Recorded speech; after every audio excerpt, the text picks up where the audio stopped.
Hey everyone, welcome to TechStrong TV. Today is Thursday, October 15th. I hope you're all well and safe and ready for a great TechStrong TV show. This is Alan Schimmel, and we have a great show for you today. It's not really TV, it's video, but you might be watching it on your TV if you're watching it on our Amazon, Roku, or Apple TV, DevOps.com application, or maybe on our mobile app, our DevOps.com mobile app, which you then can cast to your TV. Of course, if not, you might be watching this on your computer or iPad, on YouTube, on our DevOps TV YouTube channel, or Facebook Live, LinkedIn Live, even Twitter for DevOps.com. Of course, all of our shows are also available on our Digital Anarchist website, as well as TechStrong TV. Go to TechStrong.tv and the rest of the MediaOps community sites, including DevOps.com, Container Journal, and of course Security Boulevard. But wherever you're watching it, you're still going to get the same show, and we hope you're enjoying it. We've got some really, really good content today for you. Let me tell you what we have in store. First of all, new company I want to introduce you to called Garden.io. They are all about cloud native testing, based out of Berlin. I met with their CEO, Jan Edevald, who's actually from Iceland, living in Berlin now. And Jan tells us what's going on with Garden and talks about the whole cloud native testing space. They also have a great webinar coming up with us next week that you might want to, actually it's this week, that you might want to check in on, and we'll give you some information on that. So Jan Edevald from Garden.io. Next up, I have my friend Stephen Chin. Stephen, of course, is a senior director, developer relations at JFrog. And JFrog just this week, it was just this week, announced a new free tier of the JFrog Enterprise Service. It's free, no credit card, you just need your name and email. And you basically get, versions of the entire JFrog suite, including X-Ray and Artifactory and everything else, pipelines.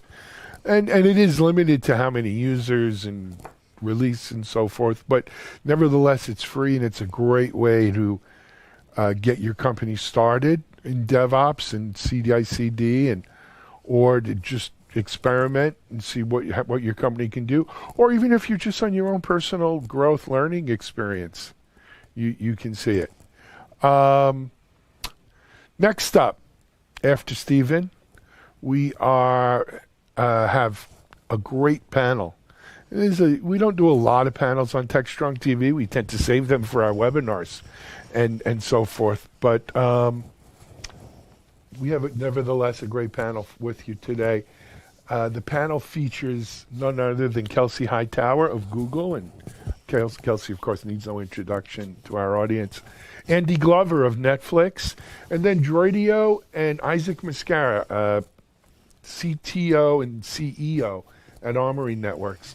And it's a really good discussion about Spinnaker, latest kind of trends in CI/CD, enterprises, how enterprises are really automating their processes using tools like Spinnaker. And it's a really good discussion with some great references. And it, where the problems are, where the gains are, and what we can expect to see. It's a great panel. I don't want you to miss that one, so please stay tuned for that. After that, I'll be back. Well, actually, we'll turn things over to Charlene O'Hanlon, who's going to give us today's headlines around the MediaOps websites.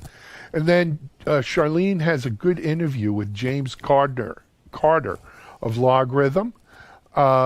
They just released their State of the Security Team and our executives the problem. And we'll let James and Charlene talk to you about that. Then Charlene also has a great webinar preview of the rest of this week's webinars on MediaOps, and looking forward to next week. Then we'll head things over to the Analyst Corner with Mitchell Ashley, CEO, founder at Accelerated Strategies Group. We'll have some great commentary and video. And then we have a doubleheader for you on our Mike Vizard on the channel roundup. Mike has an Onapsis CEO, Mariano Nunez, about the challenges associated with securing packaged applications in the cloud and on-prem. And then he also has a great interview with Morris Torres, Vice President of Product Platform Management of ServiceNow, about how DevOps and traditional approaches to ITSM are now converging more rapidly. And we are seeing that in ServiceNow as one of the companies leading that charge. Also, I'll mention that we have a great low-code, no-code virtual event coming up in November called Low Code Today. And ServiceNow and their low-code division is a prime sponsor of the event, and we're going to have some really good information from them, as well as others in the low-code space. Stay tuned. There is a call for speakers out for that as well. Anyway, I'll be back after that to close things up. Wish you well. But for now, we're going to take a quick commercial break, and we'll be back in just a few moments with our first guest.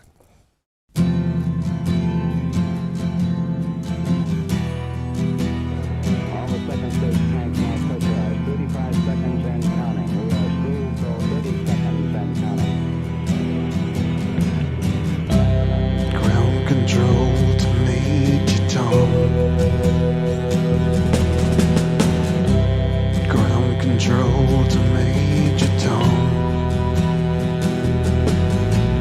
Turn up your CI/CD pipe and put your observability on. Ground control to Major Tom. 10, 9, ignition sequence countdown engines on. 6, 5, Check ignition and make God's love be with you.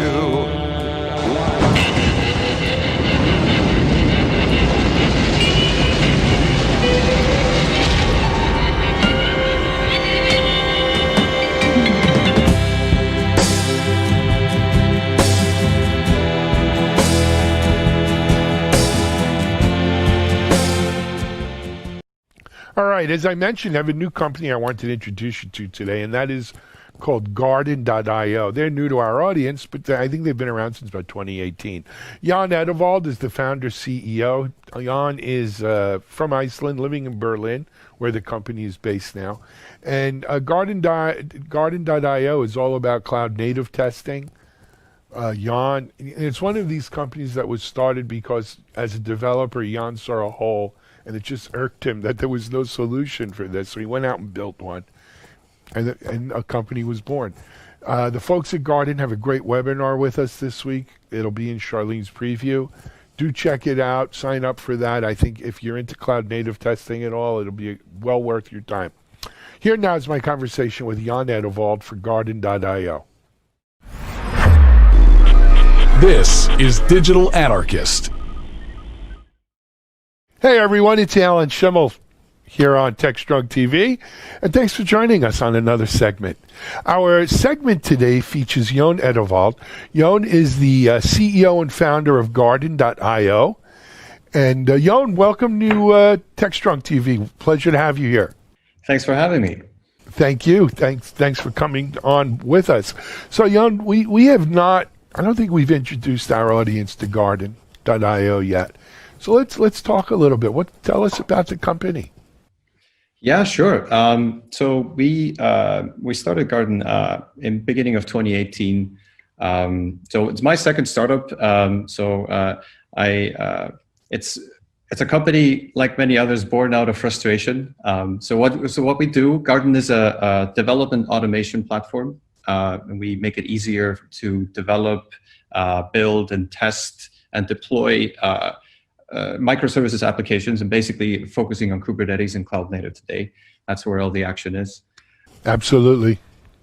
And yeah, so I had been building kind of internal tooling, like many companies do. You make your own bespoke internal tooling to make the whole development and testing experience better for your application developers. And all the while, I was getting frustrated that nothing like Garden or in this general realm existed.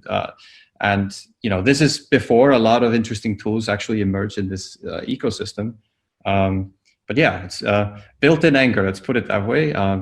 But yeah, made some good progress over the last 2.5 years. Excellent. And is your background development, testing, both, or? Well, so I'm a software engineer trying on the CEO hat for size, so I've been doing software engineering for a long time, like 15 years all in all, from like running servers in a cupboard at our office back in the day, back in Iceland when we started my previous company, observing this whole evolution of cloud. My last company was acquired by a company called Jive Software, which you may recognize. Sure.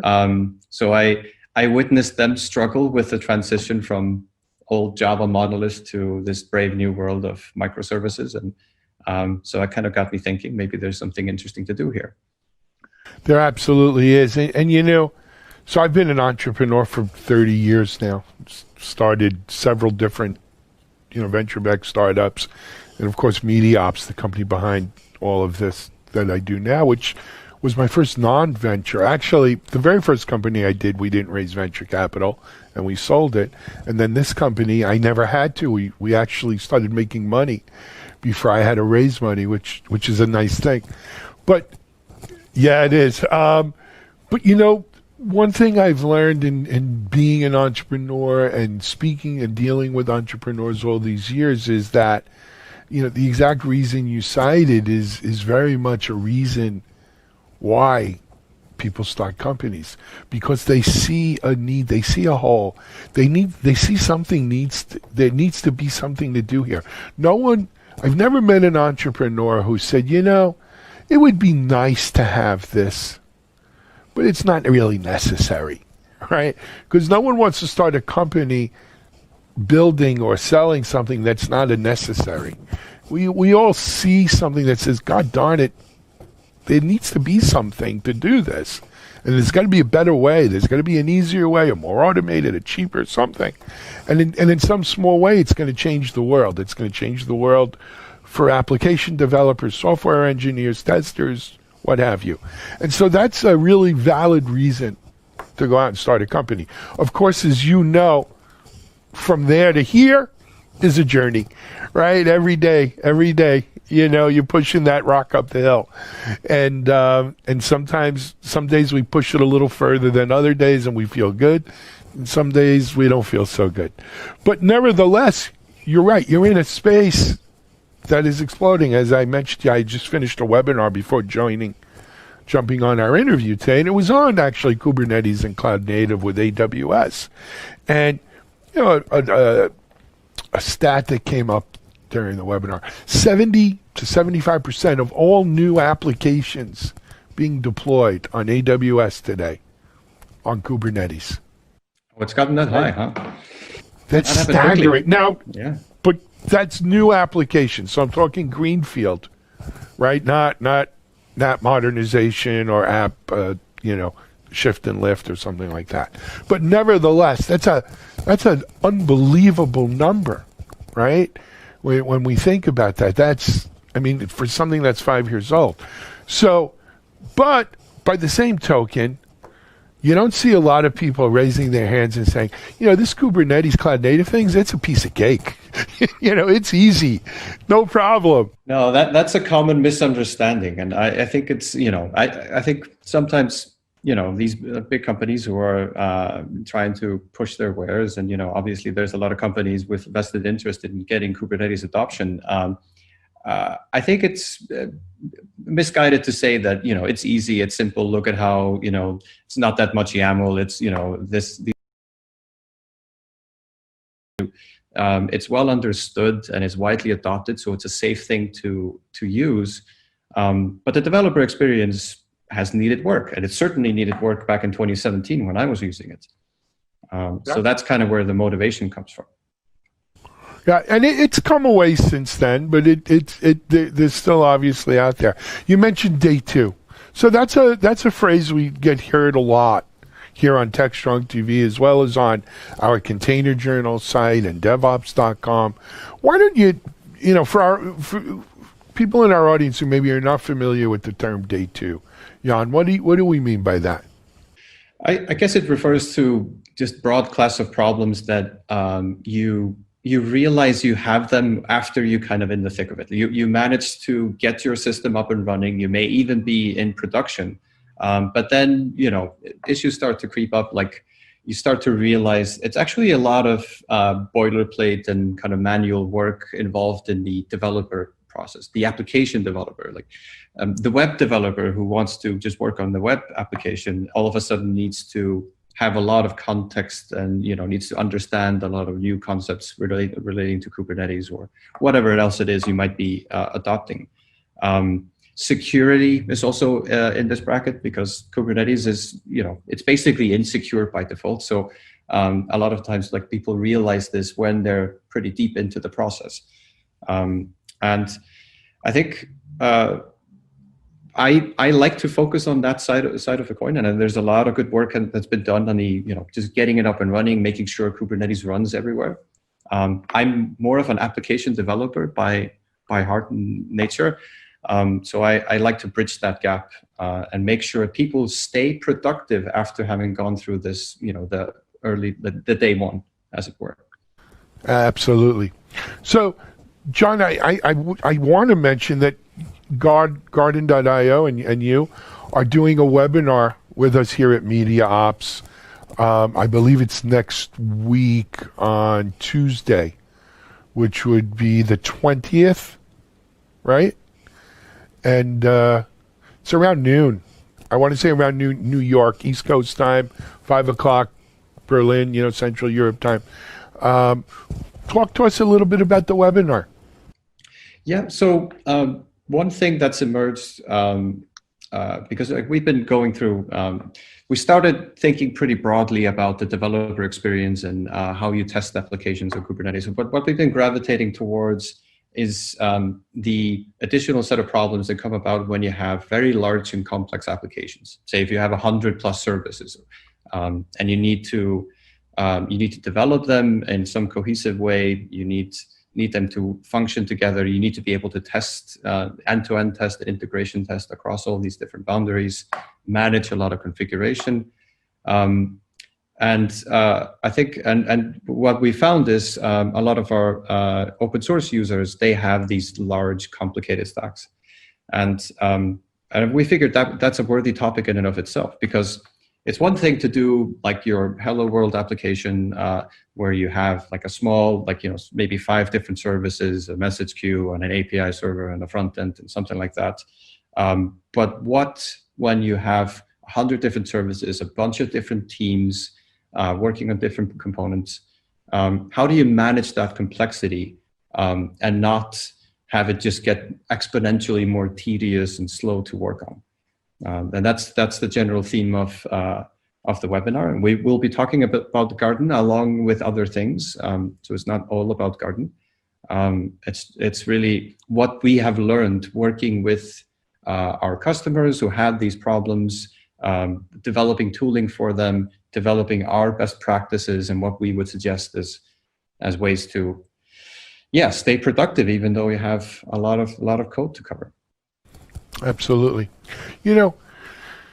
Sometimes it gets brought home to me whenever I do webinars or I'm dealing with, large groups of people on this stuff, is that we live in sort of a tech bubble where, people are doing Kubernetes. Of course, you know what Kubernetes is, right? And we call them K8s and second day problems. Of course, we know what that is too, and what that entails. And we sometimes forget. I'm reminded this webinar I just did again. It was on Kubernetes. 53% of the people didn't have a Kubernetes deployment. They were there to just learn about Kubernetes yet, because we forget is even though 75% yes, new applications Kubernetes, there's still a lot of people who are maybe not at the forefront of that wave. They're behind that wave. They're looking at Kubernetes. They're dabbling Kubernetes. And the good news is because of tools like Garden, right? Tools like Garden, we've already seen people make mistakes. And what we've done with these kinds of tools is to help you from paying what I always call the idiot tax, right? Which is repeating mistakes someone else made already, right? You don't want to, in business, everyone makes mistakes. No one's perfect. But it's good if you can learn from other people's mistakes, right? And it sounds very much. Yeah, we all have. We all have. It's part of the human condition. But, it's when you listen to what Garden and your own personal experience, there is a lot of that, right? How do I make it easier for the people coming behind us with this and so forth?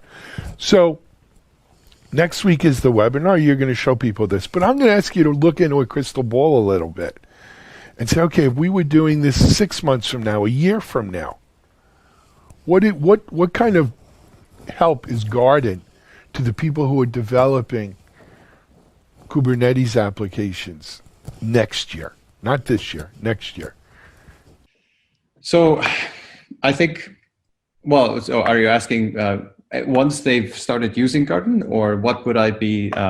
No, people next year. Let's say next year there's another large chunk of the market who says, okay, I'm ready to take the dive. I'm ready to go Kubernetes, right? I'm part of that 25%, right? What does Garden help them with next year that maybe is different than what they're doing now, than what you're doing now? I think so. One interesting thing that's so we started in 2018, and we've stuck to very much the same core idea. What I think you'll be able to get out of Garden a year from now that you maybe have to do a little bit more work to achieve now. We'll have a wider range of canned integration so that you don't have to connect the dots so much yourself. And I think that's what developers are, by some estimation. I've talked to a bunch of CTOs and leading up to starting a company and throughout, and I've heard people say their developers are probably wasting about 20-25% of their time solving solved problems, or just kind of waiting, doing plumbing and drudgery, waiting for slow CI pipelines.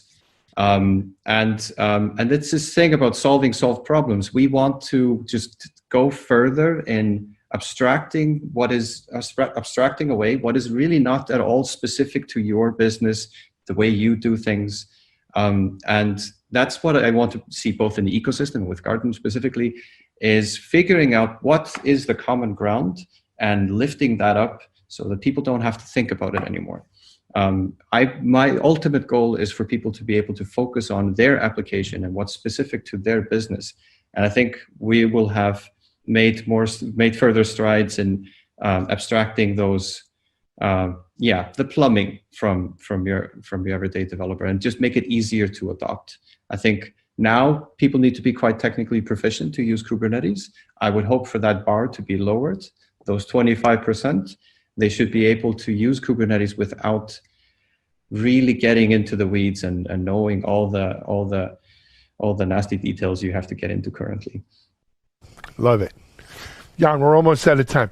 I want to remind people, next Tuesday, 5 p.m., 1700 Berlin time, noon New York time. That would be 9 a.m. California time. Great webinar coming up with you and the Garden team here on DevOps.com Container Journal. We'll be diving into these subjects. It should be a great one. In the meantime, hey man, great continued success with Garden. Keep doing what you're doing. The world needs it. And you are changing it in some little way. Thanks for joining us. Thank you kindly. Bye-bye. Thank you.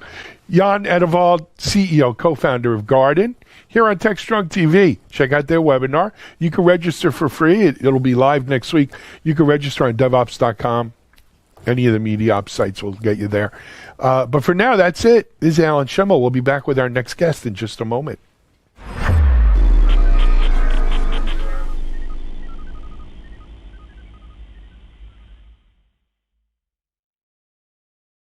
SecurityBoulevard.com is the leading resource for news, analysis, and education on challenges facing the cybersecurity industry. SecurityBoulevard.com covers all aspects of cybersecurity, including data security, DevSecOps, cloud security, application security, network security, security threats, and more. SecurityBoulevard.com has the largest selection of security content, featuring breaking news, blog posts, podcasts, and more. Visit www.securityboulevard.com to learn more. SecurityBoulevard.com, home of Security Bloggers Network. Up next is my friend Stephen Chin. You know, I used to see Stephen once a month at conferences. I haven't seen him in 8 or 9 months now. But, Stephen told us he was still doing conferences all remote like the rest of us. He was recently did one in Johannesburg, South Africa. Anyway, Stephen, of course, is Senior Director DevRel at JFrog. JFrog had a big announcement. It was last week. They're actually releasing an entire tier of the JFrog Enterprise stack as a free service. So that's right, it's free, no credit card, no nothing, and you could use all JFrog has to offer. Of course, there are limits in what you can do in terms of size and volume, but it's a great way if you want to learn about JFrog, you want to learn about CI/CD, you want to learn about DevOps, you want to see how your organization might be able to utilize these technologies. The JFrog free stack is a great way of checking that out. And the other thing I'll tell you, you'll hear Stephen talk about it. You know, they recognize that GitHub and GitLab and CloudBees and some of these others, everyone is in that CD stack, end-to-end DevOps, as I call it, market, and as is JFrog, and they're, staking their claim to it. So here now is my interview with Stephen Chin, Senior Director DevRel at JFrog. This is Digital Anarchist. Hey everyone, thanks for joining us on another segment of TechStrong TV. My guest for this segment is my friend Stephen Chin. Stephen, of course, is with JFrog. Stephen, welcome, my friend. How are you? Good, doing good. So we're all managing through the current situation. I miss seeing you in person because we don't get to meet at conferences anymore. I miss going to conferences. We were talking offline. I even miss waiting online at the airport already. I never thought I would come to that. But don't worry, there'll still be security lines when we get back in airplanes. I'm sure they love making us wait. I'm sure there. Actually, I spoke to someone who flew recently, and they said it's really funny. I mean, there's very little lines, and you pull down your mask, and then they kind of rush you on through. Yeah, it'll be interesting to see when and if. I'm supposed to go to Hawaii for Christmas, New Year's, and they're doing a thing now. You got to get tested 72 hours before you go, and then when you land, they're going to start doing a test too, so like a double test. But we'll see. We'll see what happens. How's life in COVID been treating you, though? No, it's been good, and I think it's given us a time as well to focus on some of the things that we haven't had a chance to do, like more content, doing more engagement with DevOps and technology audiences, and just in general, working on things which we've had in the works for a while, but finally got a chance to unveil, like the new free version of our product. We're going to talk a lot about that. Of course, the announcement for that came out on Tuesday afternoon here on the East Coast, and we're going to jump into it. But of course, there really hasn't been too much excitement or going on at JFrog over the last couple months, other than, the IPO and a bunch of other, good stuff nothing happening. Terribly exciting. No, it's been humdrum. So congratulations on that, and to all of the frogs and my friends over there. So what's the deal with the new free version, Stephen? So, I think one of the things which Baruch and myself do a lot of is trying to educate and help folks to improve their DevOps skill set, how they can do full end-to-end, including security, CI/CD, distribution, kind of how you arrange a full end-to-end DevOps pipeline. And I think one of the challenges has always been if you want to use high-end full-featured DevOps platforms, typically those are large platforms that you have to get through your company. It's not really accessible to to your average individual developer or small team. And Yeah. I think one of the things which we think is really important is educating folks, helping them improve their best practices, and removing as many barriers as possible to helping folks learn. So I think the new free version of our product, which we announced, is in my opinion really impactful, because as an individual developer or as like a small team which is just getting started, this gives you the ability to use a full DevOps platform without making the upfront investments in all of the technology. And the big difference about this as well is it's a cloud subscription. So you simply have to set up an account. It automatically provisions for you, and then you're up and running in your choice of either Amazon or Google or Microsoft with a full end-to-end DevOps platform. That's great. Quite frankly, the DevOps space, cloud native space, is one where I think developers, they expect something free. They expect to get something, whether it's a trial or a rate or size limited version or an open core or something. The new model today, of course, is let me get my hands on it, right? And if I like it, I will become your champion. I will try to get the rest of our organization in here. So I think it's important to give that sort of on-ramp to organizations. But then I think, Stephen, as you pointed out, there are a lot of organizations that, right now and for the foreseeable future, they're not going to be Fortune 2000 or Global 2000. They're going to be small teams. And something like a JFrog is a godsend to them. But, there's a lot of, beyond the money of paying for the software, the setup and let's say the total cost of ownership is prohibitive for them, right? And this is a way around. I think we meet lots of folks at conferences, and even folks who were previous customers who've switched over and they've joined newer, smaller organizations which don't currently have Artifactory or some of our products. And I think it's great for them, but it's also great for folks who want to do advanced DevOps techniques like doing security scanning, or Sure. building out complicated pipelines with integrations to other workflows.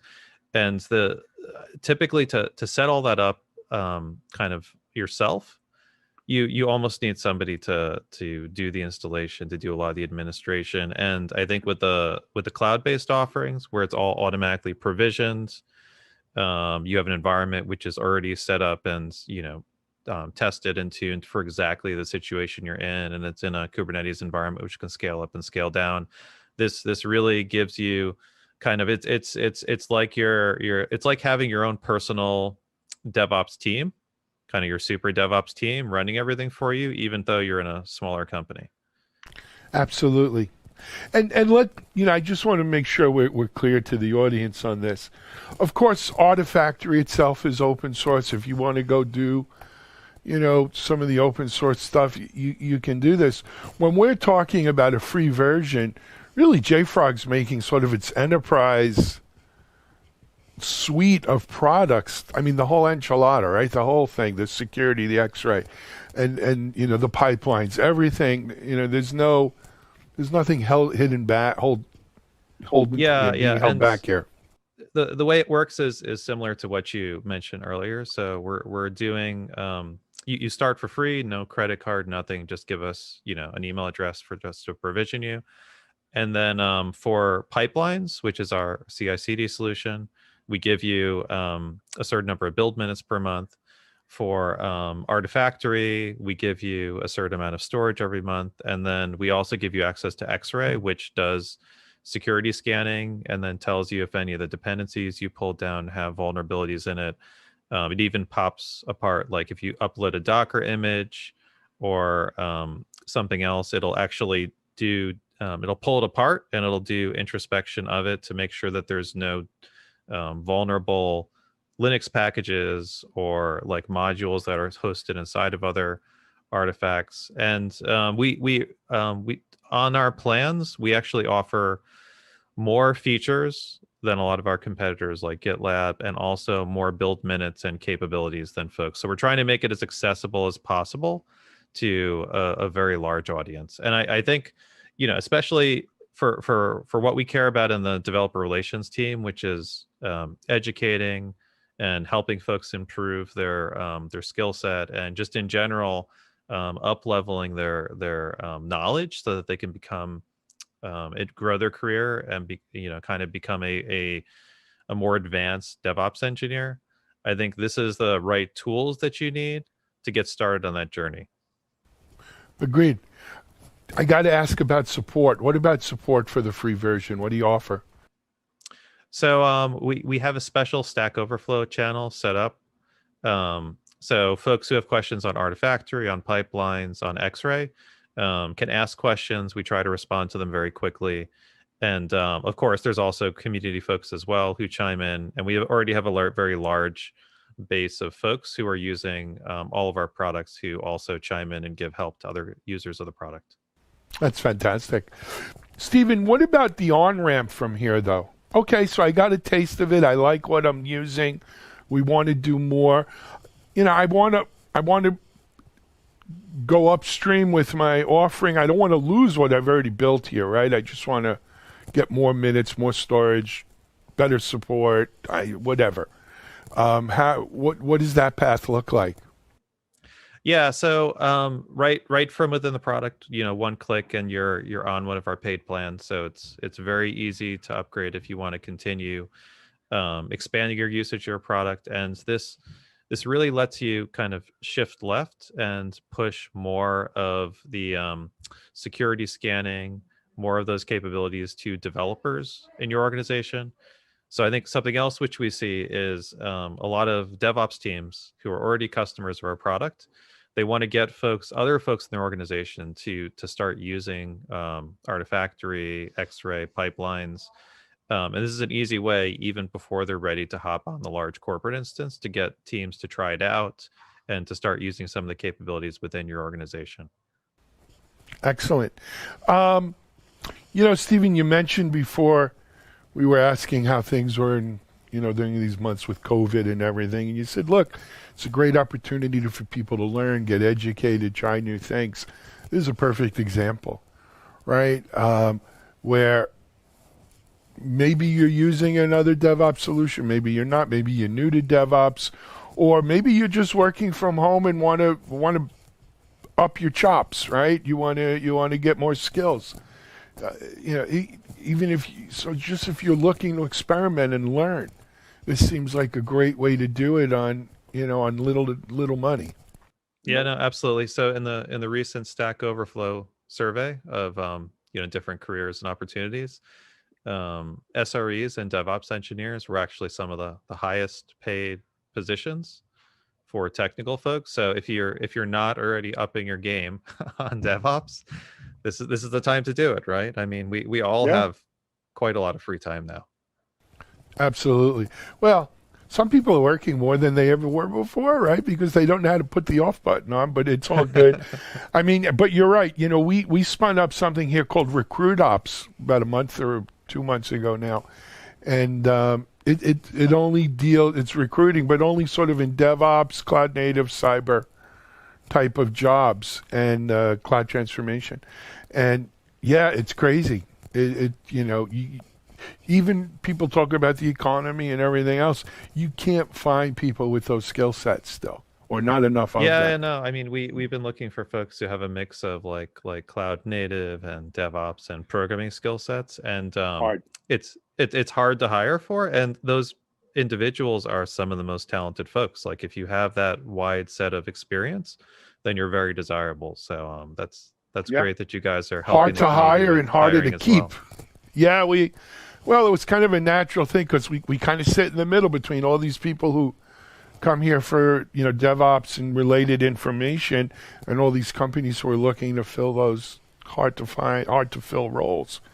So Yeah, something else to keep us busy here when we're not doing these interviews. Stephen, the announcement was Tuesday. It's available on the JFrog site now? Yep. So just go to jfrog.com. There's a link to get started with the free tier. And it's super easy to set up. Just, give us your name and email and you're off and running. No credit cards, nothing. Just name and email. Fantastic. What else is happening? You, as you mentioned, you and Baruch do a lot of the developer relations. What do you, of course you're not traveling like you were before, either who is, but what are you seeing out there, Stephen? You say I'm not traveling, but I was speaking in Johannesburg just last week. Really? So I think at the Johannesburg user group. So I think one of the things about the current environment is, we used to have to get on planes and then have to travel and then speak at a conference. So there are only so many places you could be at once. Now we can literally be at 3 conferences in the same day. Yeah, that's true. Time too. zone. So I said we have more free time, but I think some of us who, especially the workaholics in us, have quite a lot less time now. I think one of the lessons of COVID is you got to find your on-off button when it comes to work stuff, because otherwise it'll eat you up and it's not sustainable. So, exactly. But on the other hand, doing work is work. Doing things to make yourself more valuable, better, more desirable in the job market, learning new things, is something that'll help you with work, but it really helps you as an individual as well. And, whether it's learning how to use JFrog DevOps or, making furniture in your garage, it kind of it's skills that kind of help you. Anyway, all good stuff. Stephen, thanks for joining us here on TechStrong TV. Anything else we missed with the free tiers that people may want to know? No, I think it's what we talked about. So you can easily sign up for it. It offers security scanning. It offers pipelines, and of course, the best binary management in the industry. And I think it's a great tool for the Go repo and some. Yeah. Of the So stuff. the nice thing about this is it supports all 26 plus different artifact types. So it's not limited to just Java or Go or C and C++. This is the full enchilada. So it truly is the whole thing. That's great, man. Cool stuff. Stephen, it's nice seeing you, if just on Zoom. I hope it won't be much longer until we can be out in person again at conferences. Well, we have some interesting plans for Swamp Up, so I'll be in touch, and that might be a chance to connect in person. I hope so. I feel like, we will. All righty. Stephen Chin, JFrog. You want to check out what JFrog and DevOps are about? Go check out this new free tier of services. It's complete, a complete tier service or service tier of the entire JFrog Enterprise Suite. So good stuff. Thanks, Stephen. Say hello to all the frogs for us. Keep up the great work, and we'll see you soon. Thanks, Alan. Thank you. Hey, this is Alan Schimmel. This is TechStrong TV. We're going to be right back with another guest.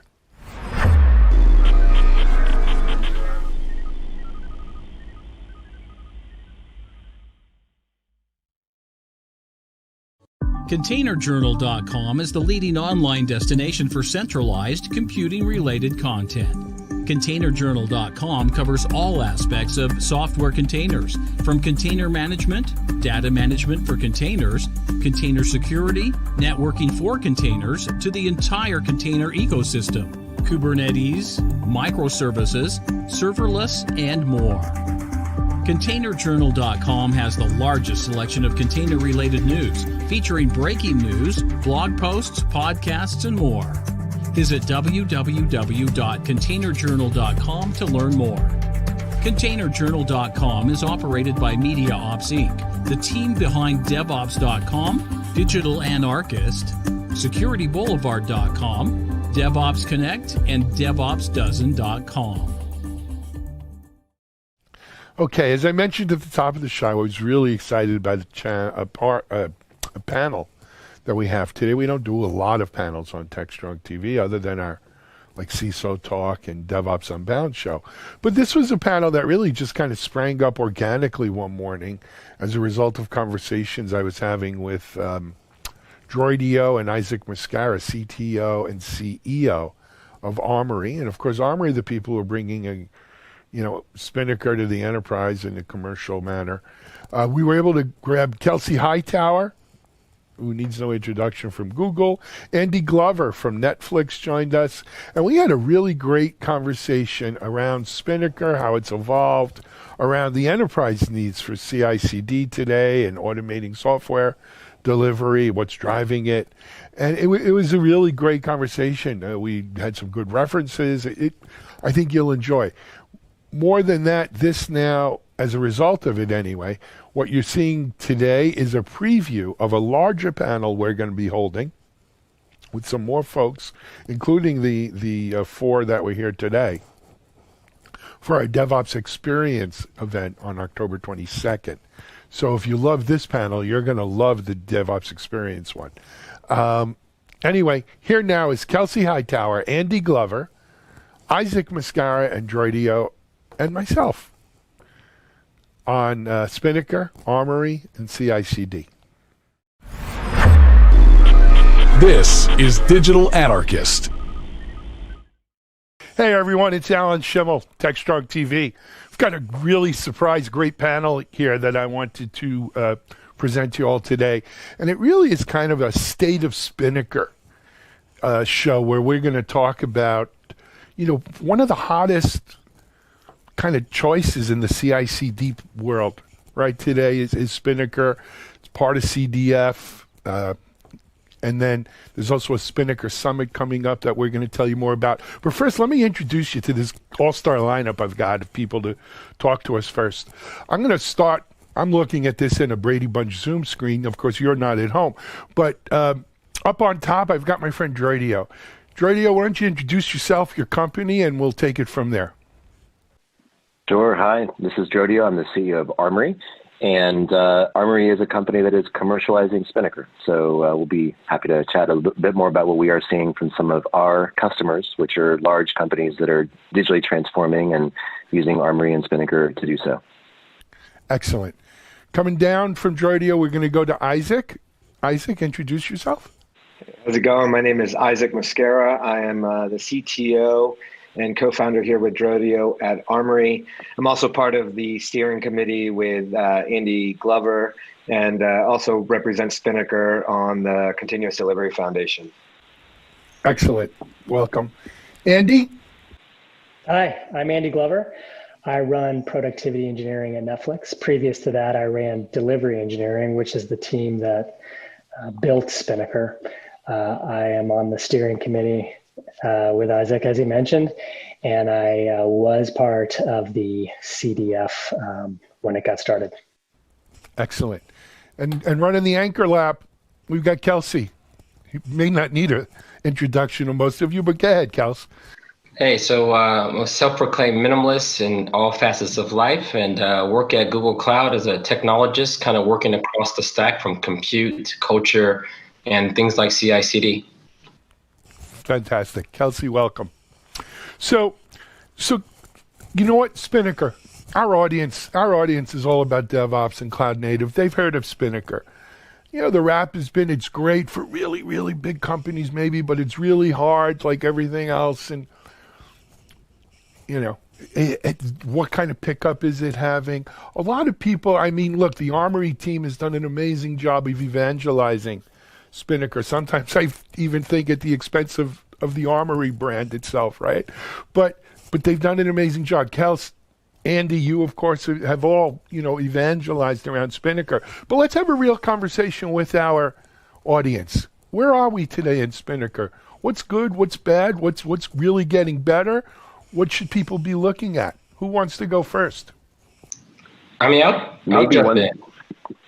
Go ahead, It reminds me a bit when Kubernetes came out. Kubernetes was seen as like, it's so big. Why is it so big? Why is it so complex?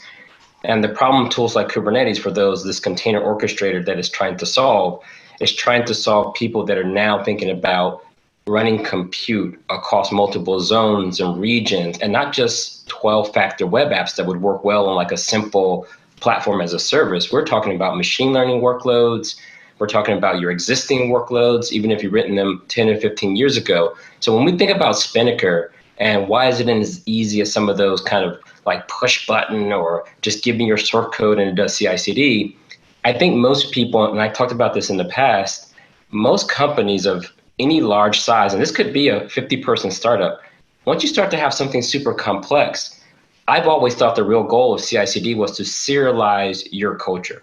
So whatever your engineering team does, whatever your security practices are, whether you check things before they go out, or you have some way of canary slowly rolling out changes, then you're probably going to need a more complex tool to allow you to describe that level of sophistication.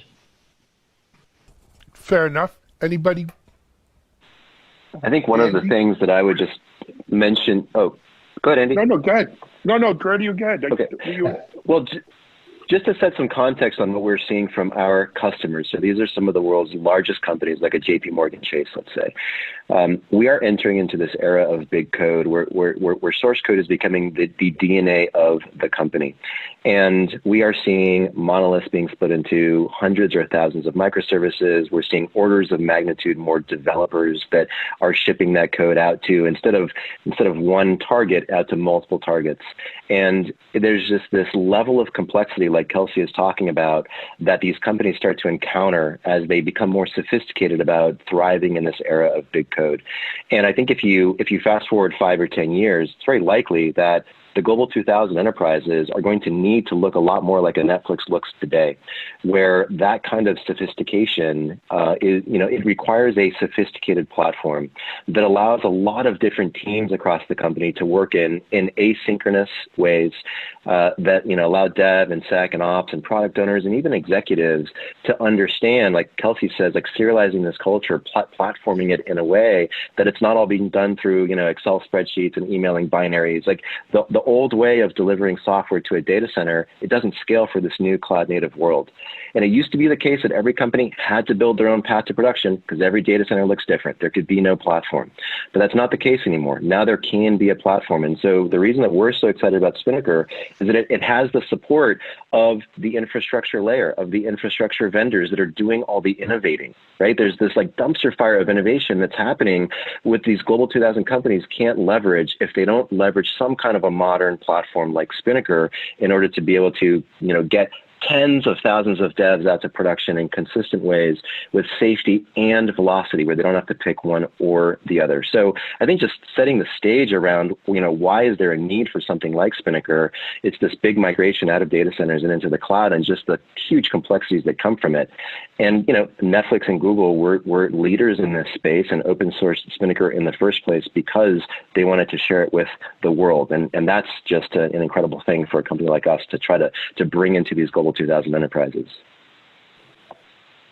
Anybody else want to comment on that one? Yeah, just to kind of build on what Kelsey and Drodio said here, which is, interestingly enough, I think deployments aren't really the problem in the sense that if you look at deployments in a silo themselves, it's actually pretty simple. Like getting your code into Kubernetes itself isn't that difficult, or getting your code onto a machine itself isn't that difficult. But as Drodio mentioned, things around doing it safely, including security, compliance, the culture part, learning how to do it in a way that is repeatable and auditable with transparency, that is the hard part. And what ends up happening, again, as these cloud vendors themselves are pouring billions of dollars into innovations, coming up with new targets, every single time that there's a new target, and we define target as where code or configuration ends up as a result of a delivery process. That could be databases, that could be your ML pipeline, could be, you could create pipelines for, processing videos or movies, such as Netflix does.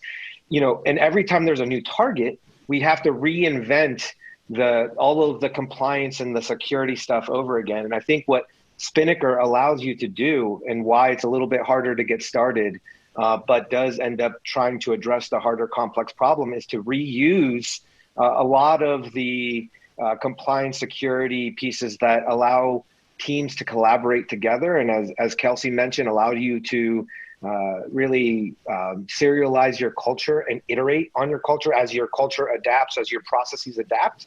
That's the hard part, but the deployment part that everybody thinks about as CI/CD isn't really that difficult. We're solving a problem that expands outside of the deployment scope. And when we do these exercises with the Fortune 500, where we go, tell us how you get code into production, what you quickly realize is that deployments is one step out of probably 50, right?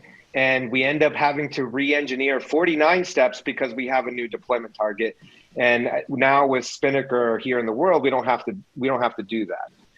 So that's like the main value that I see. I think you raise a great point, Isaac, in that it's far more than just deployment. In fact, it's about delivery. And for me, the light bulb went off years ago when an engineer came to my team and said, we want to run essentially feature flags through Spinnaker. And I at first pushed back because I was like, oh my gosh, like, why would you do that? It just seems ridiculous. Of course, he was persistent, and I came around to realizing that it was all about the delivery of those feature flags, and that he was looking for a process by which he could basically validate that a feature flag was not breaking, let's say, production or breaking a particular region. And the value was that we could plug it right into Spinnaker, and he got, or the company in truth, got all this validation for quote unquote free. Excellent. Let me play devil's advocate for a second. So Kelsey, when I hear you talking about serializing this, right, I'm thrown back to when, over the years with DevOps, and we look at the Spotify squad model, right, where it kind of laid out sort of a serial approach to building out your DevOps at an enterprise scale versus just, teams, 12 people on a team, boom, boom, boom, boom. For some organizations, that worked okay. For other organizations, it didn't work so good. And it wound up being really, really modified over the years, right, to how do you bring out, a DevOps sort of culture, if you will, across the thing, across a large enterprise. So can we really serialize Spinnaker to bring it out across these enterprises? So remember what we mean by serialized. We're not necessarily talking like the factory serialized where there's this one pipeline, right? A lot of companies in their brains we're going to create a golden pipeline or a golden pipeline template that everyone's going to use. That's not what I'm saying. I'm saying every company in the world has a V1 of how they deliver software. Some people understand what that V1 is. Some people have made that V1 intentionally, and some people have it by happenstance. Whatever that is, meaning if you need 150 different pipelines, it is what it is. What we want to do is serialize that so we can see clearly. So if one particular delivery method requires 50 checks and balances and then run this script or that script, the goal to me typically, and how I did it in the past, was you need to be able to capture whatever that is. And ideally, when you put it into a tool, AKA the serialization process, that's when we decide that, hey, this is where we are, this is the reality. Let's just get it in a tool so we can at least do that repeatably and reliably. And then we can look at it and say, those 50 steps should be 25. Then you go and change it for that particular pipeline, even if the other ones stay the same. So it's a way of capturing learning, but not one way of saying this is how everyone does everything. Fair. Good. Hey, Alan, just one other quick thing to mention based on what Kelsey is saying. One of the things that I think is so incredible about Spinnaker is how you get best practices out of the box. So let's just take those pipelines that, typically, like you're saying, Kelsey, like companies oftentimes don't even understand what they are today, or at least not everyone in the company has visibility into what those are. And they're very often homegrown. So, you can only improve what you can measure, right? So let's get them in a platform where you can start to understand what they are and where those blockers are. But then the magic of Spinnaker is like you can literally, with a drop down, have access to canary deployments. And that canary deployment system isn't something that one of your teams made in a different way than the other team made. That that literally just grabbing it from a dropdown and putting a canary stage into your pipeline is a canary system that is the best practice from some of the companies that are deploying code to production with the highest velocity of any companies, like a Netflix or a Google. And so you get out of the box this best practice value that you just don't have when you're building it yourself in a different way than everybody else. And that's just such a big deal. I want to add one thing there, because I know a lot of people hear canary and say our team, our company is not like Netflix. It's not like Google. Therefore, we're too far away to even consider this. I would say one of the most powerful features for Spinnaker that I remember using was this whole like wait and validate. And people's like, no, everything should just be fully automated. When you kick over the domino, we want to see the whole Rugo machine go off. And that's not quite true for most companies. When I worked in like finance, we would always be able to like automate the first part, but then we would have to literally wait until someone drove to a gas station, used a credit card at the gas pump to make sure that transaction went all the way through the system before it was good. And that required, unfortunately, a human to do something. But something like Spinnaker gives you the ability to just own that part. Like here, we're literally waiting for that to happen. And over time, you can look at how long you're waiting. Maybe you can discuss as a team how to make this wait window go away. But if that's where you're at, you can actually explicitly put that wait in there. And then once it's done, approve it, and then kick off the rest of the automation if you have it. One awesome thing about what you're saying, Kelsey, it reminds me of a customer story. So we've got like a Fortune 100 technology company, and maybe Isaac, you can tell this story, because that process of enabling those human needs, right? Like literally in this example, there was a VP that needed to approve deployments before it went out, because it's the VP's job that's on the line. Like the VP doesn't want to get fired if they deliver a bug to prod. And so the VP felt like they needed to have that wait stage. But then maybe Isaac, you can talk a little bit about that maturity process. Kelsey, you talked about like taking out, half of the steps as the company starts to be able to iterate on it. There's just such a great story there. Yeah, I mean, I think, talking about that story and the way that you integrate, I think what Kelsey was saying with what was happening at this organization was that no one's going to feel very comfortable just going straight into being Netflix. Like it's just too scary to go like we're just too far away. And I think the way we advise organizations to work is to like, fine, continue doing what you're doing. Let's add a parallel path where we can start adding automation or start adding these safety checks. And then over time, when you feel comfortable, you'll realize that you don't actually need that manual approval, right? But we don't have to get there today. Let's just iterate on our culture, iterate on our processes, right? Nobody goes from, like when you start working out at the gym, right? You don't start like on day one bench pressing, 400 pounds. You got to get there. And that takes a lot of work and exercise and effort. And so this is what we tell our organizations to do. Like, let's just, even if it's manual, right? In fact, actually, that's what we do. Tell me all of the manual steps you have to do. Let's just model it. And you'll see that we have a lot of like just manual steps, not just from the VP, as Drodio mentioned, but like other human beings as well. Like a human being needs to sign off on things, especially product just needs to check off on things. And we'll model those inside of Spinnaker, what we call manual judgment stages, to include that human interaction. And then over a period of time, we start figuring out how we can start really pulling out those stages and making them more automated. And we've seen increases in number of deployments per month for these organizations to go up 10x and sometimes even 100x in terms of number of deployments. So the productivity goes through the roof. But the very first step, really, getting back to Kelsey's point of serializing the culture, you can't improve it. You can't iterate if you don't know what it looks like. If that culture is in Isaac's head or Kelsey's head or Drodio's head, we're not going to be able to iterate because I don't know. Maybe Drodio left for a couple of weeks to go on vacation. Now what do we do, right? And so many organizations run their software delivery practices from people's heads. And when those people leave, a lot of bad stuff happens. In fact, actually, Drodio and Ben and I were in an organization in which one person left and we could no longer deploy the website or upgrade the database. We had to get that person back. And so that's how dangerous and risky it is in some of these organizations. But as soon as you get it out on paper, you're kind of like halfway there. And then there's huge benefits to it, just slowly iterating and using the safety mechanisms inside of Spinnaker to really help you gain velocity and safety. I think also when you serialize, onto a platform, a culture, and I guess the learnings that other teams are, actively experiencing, you get an increase in innovation. And so we've seen this at Netflix. Canary itself has gone through a number of innovations or iterations since we essentially standardized it into Spinnaker, and we democratized, let's say, Canarying. Everyone could get it for free. And as more and more people started using it, we started learning new lessons and evolved that platform. Even deployment patterns have evolved since moving to Spinnaker.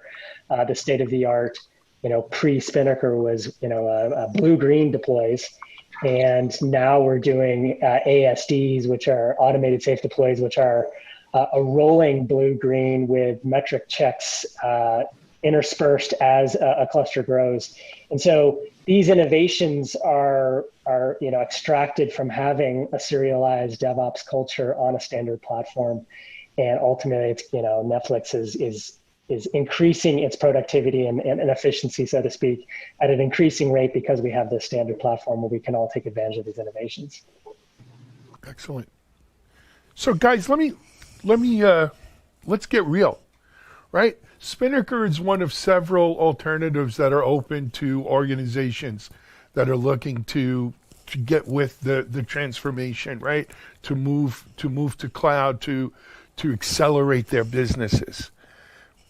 And you want to know the truth? None of them are easy, because these are complex, as we spoke about off camera. These are complex problems. And, as a culture, we have a defect that we look for simple answers to complex problems. So if you're looking for a magic button or a magic bullet, that doesn't exist. But what, in your mind, Andy, Kelsey, Isaac, Jordia, what are the clear sort of street markers or road markers to say, this is a good use case for Spinnaker. This is one where I think Spinnaker is the best choice for what we want to accomplish here. I'm going to start that. I've been able to do this kind of thing with just some bash scripts, right? I've worked with almost every CI/CD system you can name, and you typically can get the job done. And I think going back to like this kind of Kubernetes kind of analogy here, you totally could probably use some other tool. But I think it's the fact that the industry is starting to collaborate around kind of one architecture. And since Spinnaker is kind of open from top to bottom, you start to be able to have these extensions show up, right? And I think Netflix is a great example of saying, as you learn, those plugins need to evolve to match those learnings. But guess what? All of those kind of leave this breadcrumb trail of learning along the way. So whether it's a company like Armory that steps up and says, we're going to provide commercial support, or teams like Netflix who are really just participating kind of in the open nature of saying, here's what we're learning, how we're learning, and oh, guess what? You can reuse some of this stuff as well. I think that's the number one benefit that Spinnaker has for it. And again, I've given feedback to some of the people who work on Spinnaker that they really need to enable more people to share their learnings by kind of thinking a little bit outside of the Java ecosystem. I think today you got to write plugins in Java. But if you start to open up that domain a little bit and you start to have extensions from everyone that's actually using Spinnaker today, that will be the number one thing I think that would accelerate Spinnaker's greatest strength, which is learning and serializing those results. And if you do that in a pluggable way, people will just get there faster going forward. Yeah, I think, Alan, the question I feel like is almost like a false premise, because I think what I observe in the field is actually not a choosing between these technologies, but in fact a orchestration between them. So for example, it's not a Jenkins versus Spinnaker, and Andy, you can attest to this. It's a Spinnaker and Jenkins story. It's not a Spinnaker versus Argo story. In fact, I talked to a prospect this morning who was using Argo and started to reach certain level of complexity with their pipelines and release orchestration and release promotion that they wanted to use Spinnaker for, but still use Argo for the Kubernetes deployment. And what we see really is actually just a combination of tooling. And Kelsey, to your point, one of the things that the community is going to focus on this year has been, up until this point, has really been trying to figure out how to extend Spinnaker, but in a much more, in a bigger way, allowing for plugins. There's still work to be done. For example, we do need to figure out how to get this to be beyond Java, so that we can build a really rich ecosystem. We actually have a rich ecosystem already. It's just how do we get it even bigger? Because if anybody has ever seen the CNCF tools landscape, it's kind of like just kind of this huge sprawling logo vomit. But the reality is that the world, somebody is using each and every single one of those tools, and the problem for them, we can't just go in there and say, well, guess what? You can't use this tool because it doesn't integrate with your CI/CD system. That's not going to work.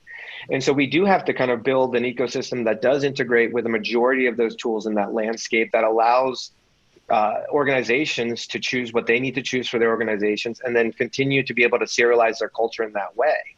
And so Andy and I have been working through kind of prioritizing what our strategy is for Spinnaker, and having a rich ecosystem of vendors that go beyond just Google, Armory, AWS, and Azure, and start including more of the DevOps vendors themselves, like Atlassian and Sneak and others, is going to be a huge priority for us. And I think what you'll see from the Spinnaker community in the years is a lot of growth from different contributors, and a lot of different plugins from different contributors as well, as they see these large enterprises using Spinnaker and needing to integrate into these other tools that they're already using.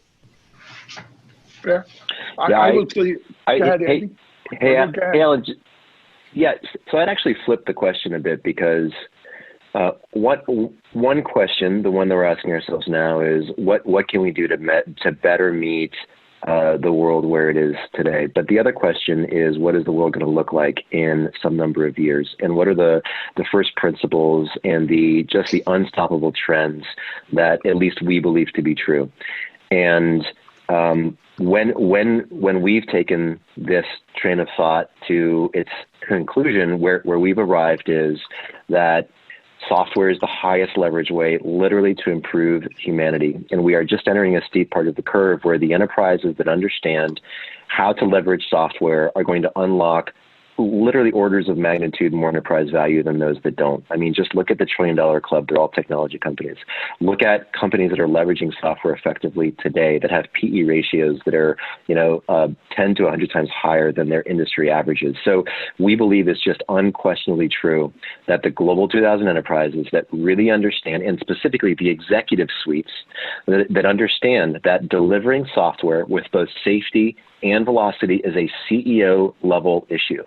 And literally, you are seeing CEOs start to step down from companies. A large German auto manufacturer CEO stepped down because he said, I can't lead this company in this new digital era of massive change. And so what we believe the world is going to look like in 3, 5, 10 years is companies leaving data centers because they're forced to, because they cannot innovate quickly in a data center, because every data center is different. They're all snowflakes.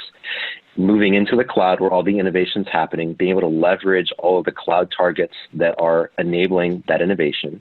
And there will need to be some platform that can keep up with that underlying innovation that's happening at the infrastructure layer. And that platform needs to have the support of the cloud vendors themselves to keep up. And Spinnaker is literally the only thing out there that checks all those boxes. So the reason that we, as Armory, believe deeply in Spinnaker is because we just don't see any other way that the world is going to be able to exist inside of 5 years, where companies look a lot more like Netflix does now, without something like Spinnaker being the de facto standard for multi-cloud native software delivery. So we just, we think about it that way, right? What is the world going to look like within a couple of years, and what's the platform going to have to be that's going to enable that? Even if it feels a little complex today. I have a comment, but I'll throw it out to you guys first. I don't know if I could say it any better. That was pretty motivating. Okay. So let me just turn it around on you, though. So you're saying Spinnaker What if I'm not a Fortune 2000 company? I'm a manufacturing company in Indiana or Wisconsin or wherever, right? I'm not in Silicon Valley. I'm not in Tel Aviv or one of these tech centers, right? But I need to digitize. And you know what? My model for the next 5 years is hybrid. I'm going to Kubernetes. I'm going to run some Kubernetes bare metal. You know, IBM is cleaving their company into two here, right? And everything that they're going on. Is Spinnaker still a choice for me? Because I really don't want to be Netflix, right? With all due respect to Netflix, I'm a huge customer, but I don't want to be Netflix. And I'm not a Fortune 2000. Is Spinnaker a choice for me? You may not want to be Netflix or Google, but if you don't embrace kind of the ethos of the Googles and the Netflixes of the world, you will be beaten by someone who has. So, Fair. I think Isaac, a great point. It might actually be interesting to talk about a very, very large retailer that is running a Kubernetes cluster in every store and is using Spinnaker to enable that exact kind of use case that you're talking about, Alan, where so that's exactly what I'm looking for. Tell us. Okay, all right. Isaac, do you want to talk about that? And I don't know, Kelsey, if so before we go there, so before we go there, like I want to get like maybe to your point. The number of large retailers that will run Kubernetes in the store is going to be drastically small. Let's just be very super honest here.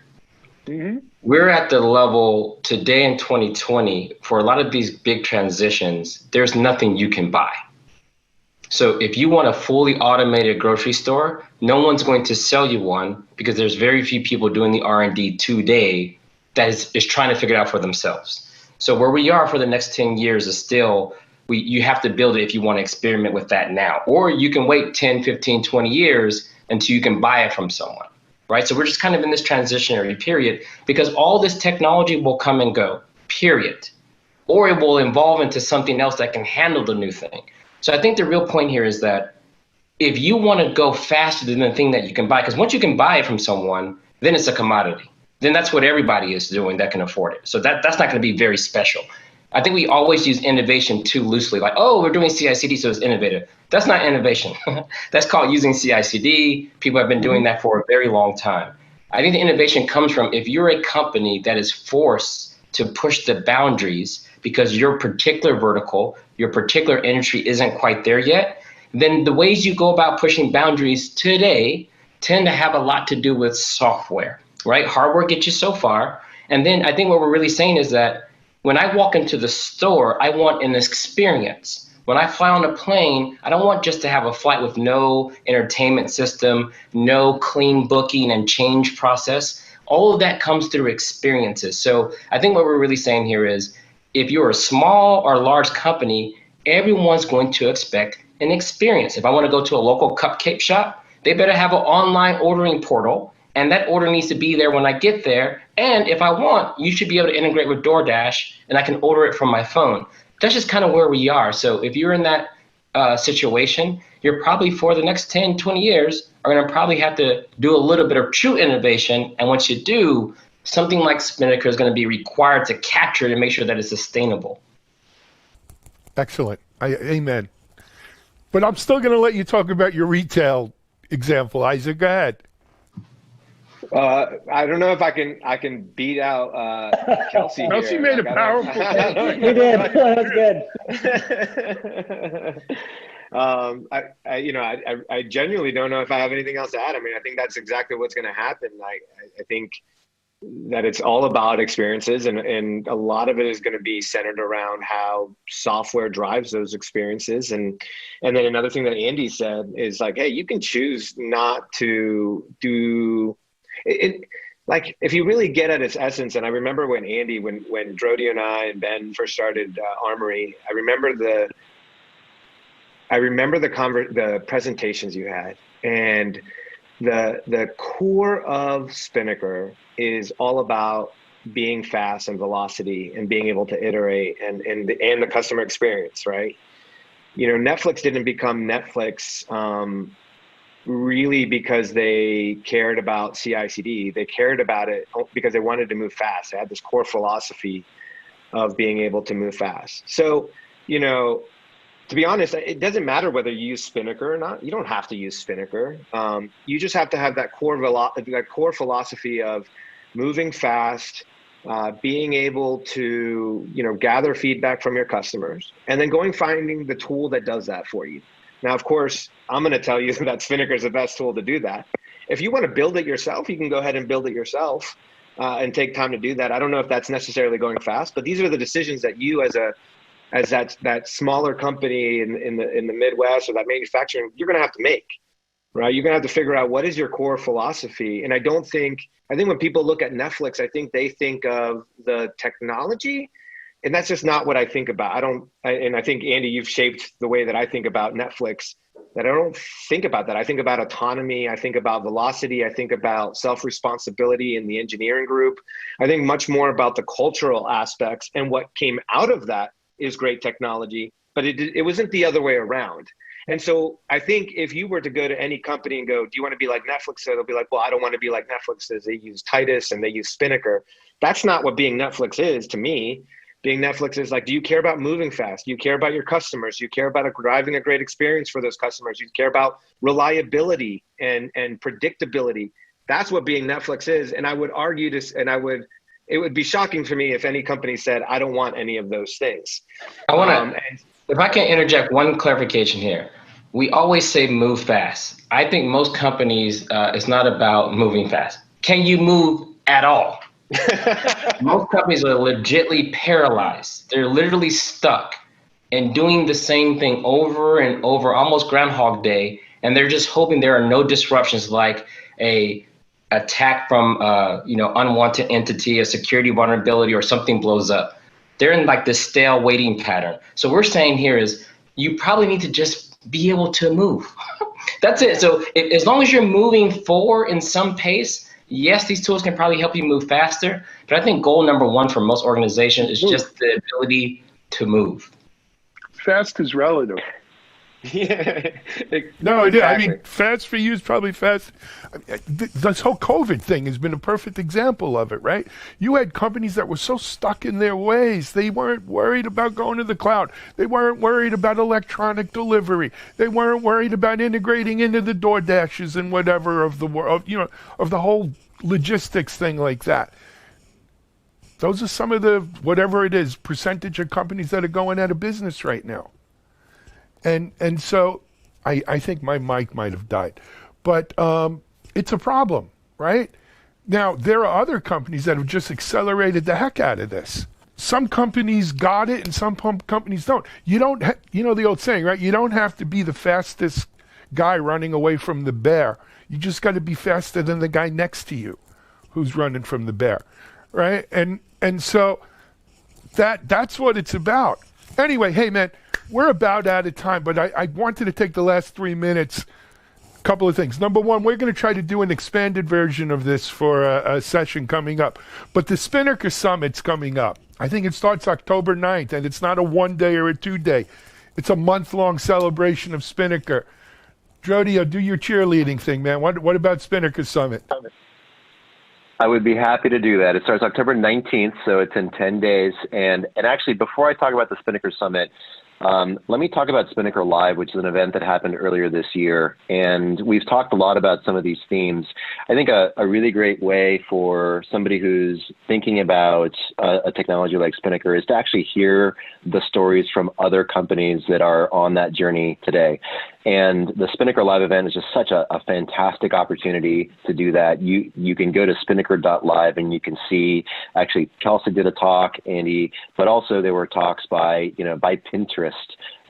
Dave Farley talked, and just companies like Pure Storage and Splunk and Sumo Logic and JP Morgan Chase and Autodesk that are sharing their stories. So, don't hear it from us, hear it from your peers that are on this journey. There's a lot of just incredible content that's out there from that event. And then upcoming is the Spinnaker Summit. So spinnakersummit.com. It's actually, we're trying something new. This is a virtual summit that is almost a month long. So it runs from October 19th to November 12th. And again, there's going to be opportunities to not just learn from others, but to actually try doing this in a hands-on way. There's a new plugin framework that's been open source. We're going to be doing a lot of just hack style events so that you can actually try innovating on this platform, bring it into your own company, getting a lot of support from the community that's there. So really hope to see a bunch of new people there.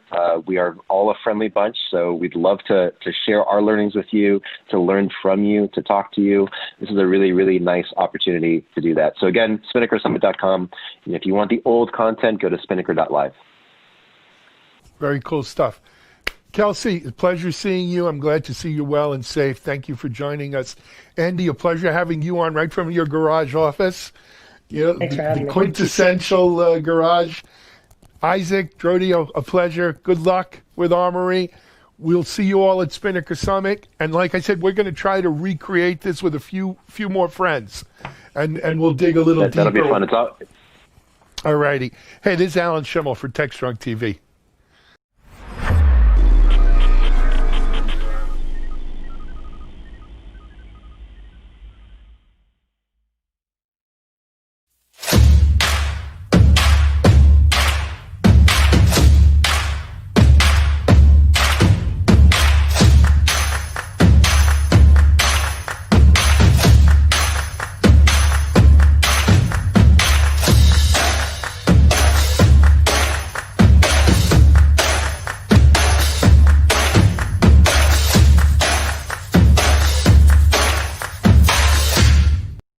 Wow, that was a great panel. I hope you guys enjoyed it. Next up, we're going to turn things over to our managing editor, Charlene O'Hanlon. And Charlene will have news headlines around the community sites on MediaOps, which is DevOps.com, Security Boulevard, Container Journal. And then Charlene has a good interview with James Carter of Logarithm about their recent report on the state of security, or the state of security team, rather. Are executives the problem? She'll also have a great webinar preview of our upcoming webinars here on the MediaOps channels, and there's some good ones coming up I highly recommend. So now let's turn things over to Charlene O'Hanlon, our managing editor. Hey everybody, welcome to Thursday. This is Charlene O'Hanlon, managing editor at MediaOps, and I'm here now with the Thursday headlines for you. On DevOps.com, we have an article that looks at the different cloud orchestration technologies and their respective languages, from Kubernetes to Terraform, Ansible to Chef, and more. It's an interesting breakdown of everything you need to know from a language perspective when you're deciding which orchestration tool to use. And it really focuses not only on the features of each language, but also the benefits and drawbacks. Also on DevOps.com, we have an article that discusses the value of AI ops in cloud migrations. The process of migrating data and processes to the cloud can be a challenge, but AI ops helps identify and resolve issues before they disrupt the migration, arming technologists with the insights and providing visibility within multi-cloud and containerized environments to better manage their complex platforms. It turns out AI ops is helpful at all phases of the cloud migration process, from pre to post. We also have plenty of news, including JFrog's latest moves to expand its footprint and its customer base by making a free tier of its namesake DevOps platform available on all 3 major public cloud service providers. A free subscription to JFrog platform running on AWS, Microsoft Azure, and GCP is now generally available across 18 cloud regions. DevOps teams are provided with up to 2 gigabits of storage, 10 gigabits, or is it gigabytes? 2 gigabytes of storage, 10 gigabytes of monthly data transfer, and 2,000 CI/CD pipeline minutes per month, free of charge. The subscription spans JFrog Artifactory, integrated software package management tool for binaries and container registry, JFrog X-ray vulnerability scanning tool, and JFrog pipeline CI/CD platform. JFrog recently went public and is looking for ways to expand its current customer base of 5,800. So by offering free access to the tooling in the cloud, the company hopes that those new customers will eventually shift to a paid tier as their projects expand. Over on Container Journal, we have a piece on data orchestration and the challenges it presents to developers. As more developers use Kubernetes, they run into issues when working with persistent data at scale. And while many storage vendors claim to have a solution, many times they don't address the issue effectively. But this is not a storage problem, apparently. This is a data problem. To solve it, we need to use the same model that Kubernetes uses to free applications from compute infrastructure. In short, data needs to be untethered from storage infrastructure. Intrigued? Check out the article to learn more about this new way of solving the data orchestration issue. We also have an look at how Ebpf Monitoring can help developers better understand the performance of their containers to see which ones are behaving badly. Ebpf is also known as Extended Berkeley Packet Filter, and it's a Linux kernel technology that was developed in 1992 at Lawrence Berkeley National Laboratory as a rule-based mechanism to filter and capture network packets. Fast forward to today, and the technology is proving useful in monitoring containers. With Ebpf, kernel events can be correlated with network flow data to pinpoint which users, processes, and containers are showing abnormal behavior. This article discusses how organizations can use Ebpf as well as the tools available to perform Ebpf monitoring and analysis. Over on Security Boulevard, we take a look at the very real issue of pandemic burnout. I'm sure you've all felt it. I know that I have.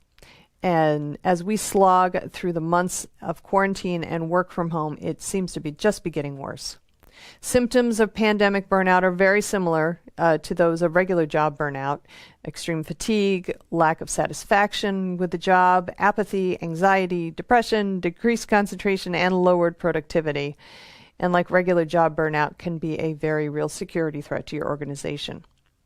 When employees burn out, they mentally check out, which means they're not paying attention or they're not following security protocols as closely.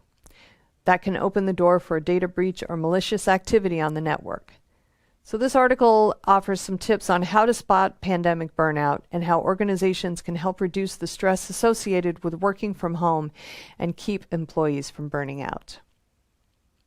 Speaking of the pandemic, we also have an article that looks at the need for a different and better security paradigm for the new way of working, whether it's in the office, working at home, or both.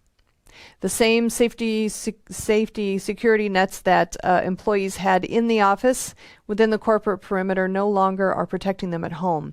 So organizations must shift their focus to securing wherever the employees are.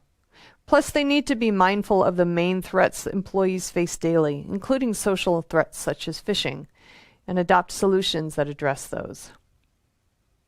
All right, that's all I have for the headlines today. Please check back on Monday with another edition of the headlines, and please check the websites daily and often for the latest in content that we have on the sites. We do update often, so please, we invite you to check out all of the sites. Until Monday, everybody, please have a great weekend and stay safe. This is Digital Anarchist. Hey everybody, welcome back to TechStrong TV. I'm Charlene O'Hanlon, Managing Editor at MediaOps, and I'm here now with James Carter, who's the CSO at a company called Logarithm. Hey James, thanks so much for taking a couple of minutes and talking with me today. I really appreciate it. Thank you for having me. Great. So first tell me a little bit about Logarithm. Yeah, Logarithm is a security intelligence platform leveraged by our customers so they can detect and respond to any types of threats in their environment. So we've been doing it for a long time, probably going on 16, 17 years now. In the industry, we've got 4,000 customers, so pretty successful for us. That's what Logarithm does in a nutshell. That's great. So you guys recently put out a report called The State of the Security Team. Are executives the problem? That is a pretty compelling title there. What were you guys setting out to do with that one?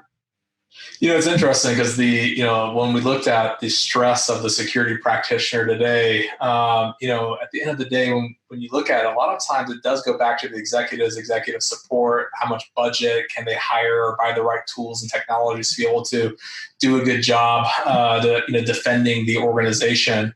And I think the failure is on multiple fronts. I think there's the failure of the CISO side. A lot of CISOs or security executives grew up in the tech side of things, so they can speak tech, they know tech, but they have a really hard time transitioning and having that business acumen. And I think if you look at practitioners, that work for that specific leader, they just want to know that what they're doing is tied to the business, it's a core function of the business, and that what they're doing is important. And being armed with that support, being armed with the budget appropriately to be able to do that effectively, it means the world to those folks. Is this the first year that you guys have done this report? It is. It's the first time we've done this report, and I thought the findings were fantastic. Actually, that came out. Yeah. So let's talk about some of the more interesting findings. What were some of the things that kind of made you raise your eyebrows? I think there were a number of things. I think there was the lack of skilled professionals in our space, and we've always talked about a shortcoming of skilled professionals. And then the sort of crux of it too is that there's a lot of folks moving into the security space because there is such a shortage. And so now we're seeing even like a dilution of talent that was once, in the security space as well. So I think that has led to one of the findings around, being able to have skilled security practitioners. Obviously, the executive component and the budget component was another interesting find that was sort of top of mind for a lot of the folks that filled out the survey. And then the fact that a lot of them still don't have the tools that they need to be able to effectively defend, detect, and respond for their organization. And when I look at that, I'm thinking like, wow, even organizations that see security as a differentiator, there's always a lag in the hiring ability of the headcount. But oftentimes they'll invest in tools and technology. So I thought it was an interesting piece to see that a large percentage of them still lack those basic tools and tech. Yeah, that's almost like a triple whammy if you think about it. If you don't have executive support and you don't have the budget and you don't have the head count, really seriously, how are you supposed to be able to do your job? So what is it that you think is happening in the security space that all of a sudden, they don't have this support structure that they've all traditionally had? I don't even know if they've traditionally had it. I think they've been trying to grow it over time. I mean, there's still so many organizations out there that don't have a chief security officer, right? They have a director or a manager of security. There are a lot of organizations that just use it to check the box or that they want to be compliant. So whenever they fill out something, it says like, do you have a dedicated security team? Why, yes, we do. And I think that is still a growing and maturing area. And I think so. I think we've always tried to had an issue with getting that support and trying to drive it more. And so I think it's still growing and maturing in that space. Okay. All right. It boggles my mind that this is still happening, especially when you consider just the headlines almost daily about another data breach and customer information has been accessed and the severity of the fines when companies go out of compliance and so it seems to me that the tide should be turning in the favor of security professionals, but it doesn't sound like that's the case. No, and I think it's interesting because I used to present and tell people the best way to secure executive support and budget is to have a breach. And then, obviously, none of us want that, but we want to grab someone's attention because otherwise they're sitting there thinking, oh, this isn't going to happen to me, or I don't see, they're just that's not top of mind for them. And it sure becomes top of mind when they deal with a breach situation. So I think we're still dealing with that too, where a lot of organizations haven't yet been breached that they know of, and so therefore it's not top of mind. Well, I guess I'm thinking it's not a question of whether they've been breached. I mean, chances are they've already been breached. Oh, yeah. They just don't recognize it yet. So that's right.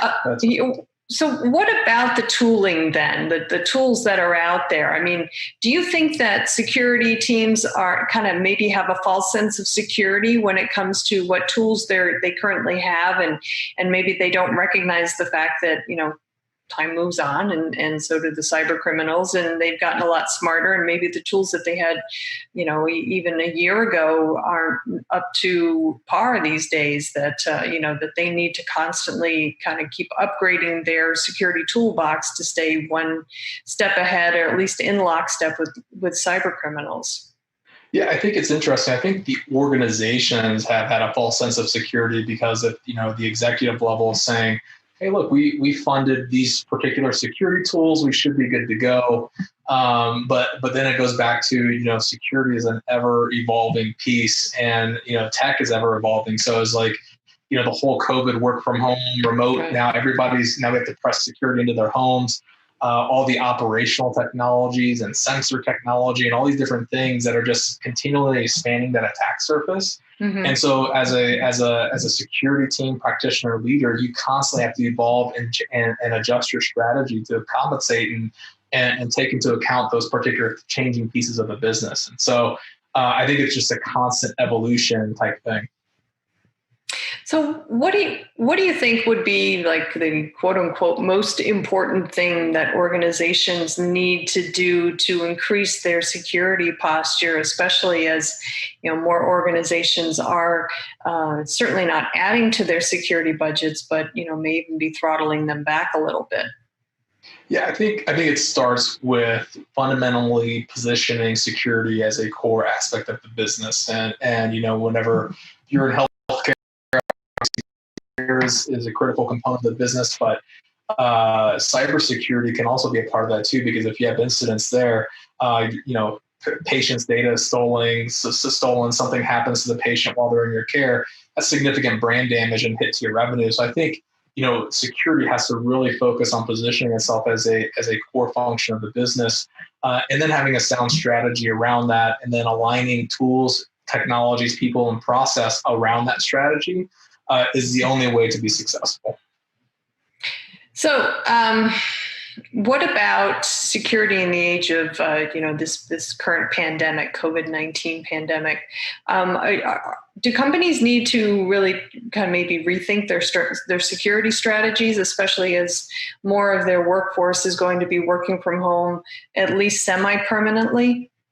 100%. I mean, I think I feel bad for the manufacturing companies and government agencies and organizations that weren't really built to operate with a remote workforce. And It's interesting because I'm also a big zero trust advocate, and I talk about that, speak about it quite often around being able to not trust assets, people, data, and treating everything as an outsider, because everything when you're remote, you are, sort of outside your comforts of your organization.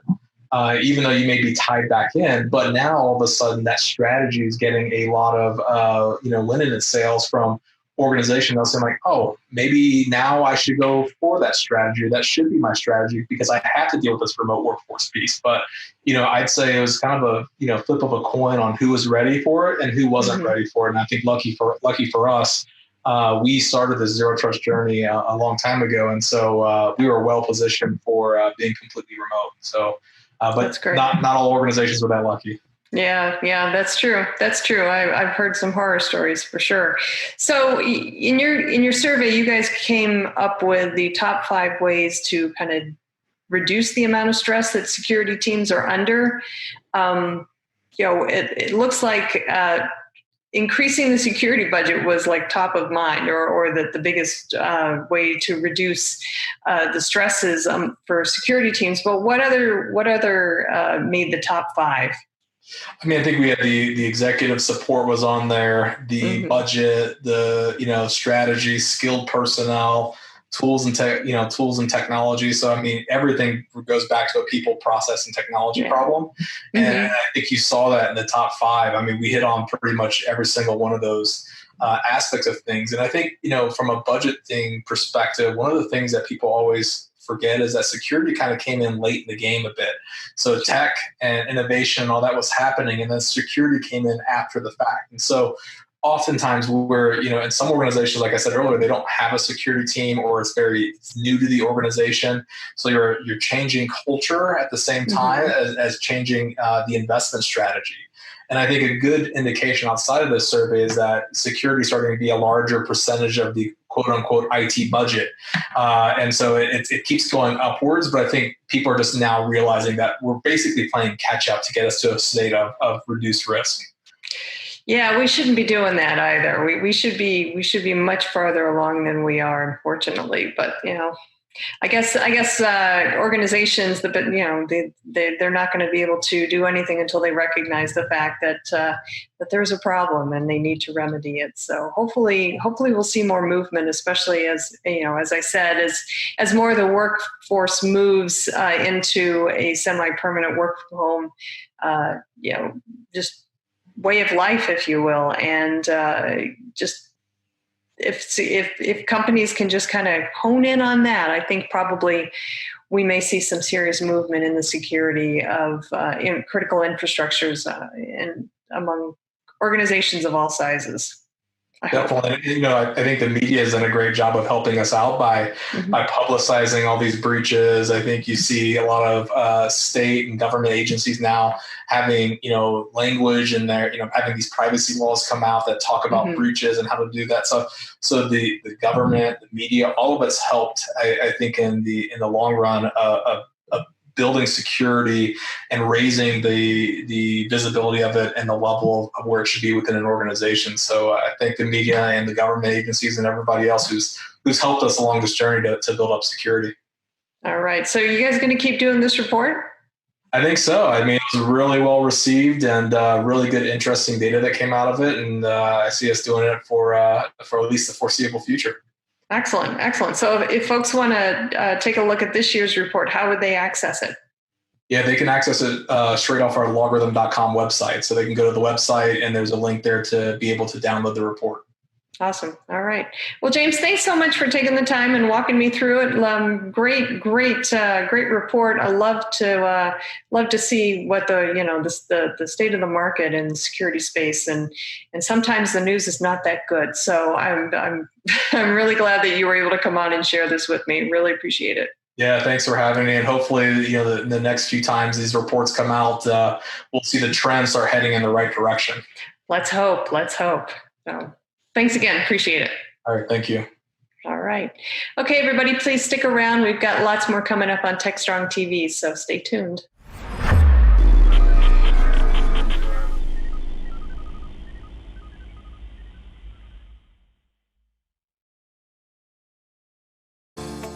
Disruption is occurring across every aspect of IT. Open source, cloud services, DevOps, and cloud-native software architectures are democratizing IT and radically transforming how business is done. The old ways of creating software and doing IT are being replaced with agile, flexible, faster, and cheaper methods, benefiting vendors and users alike.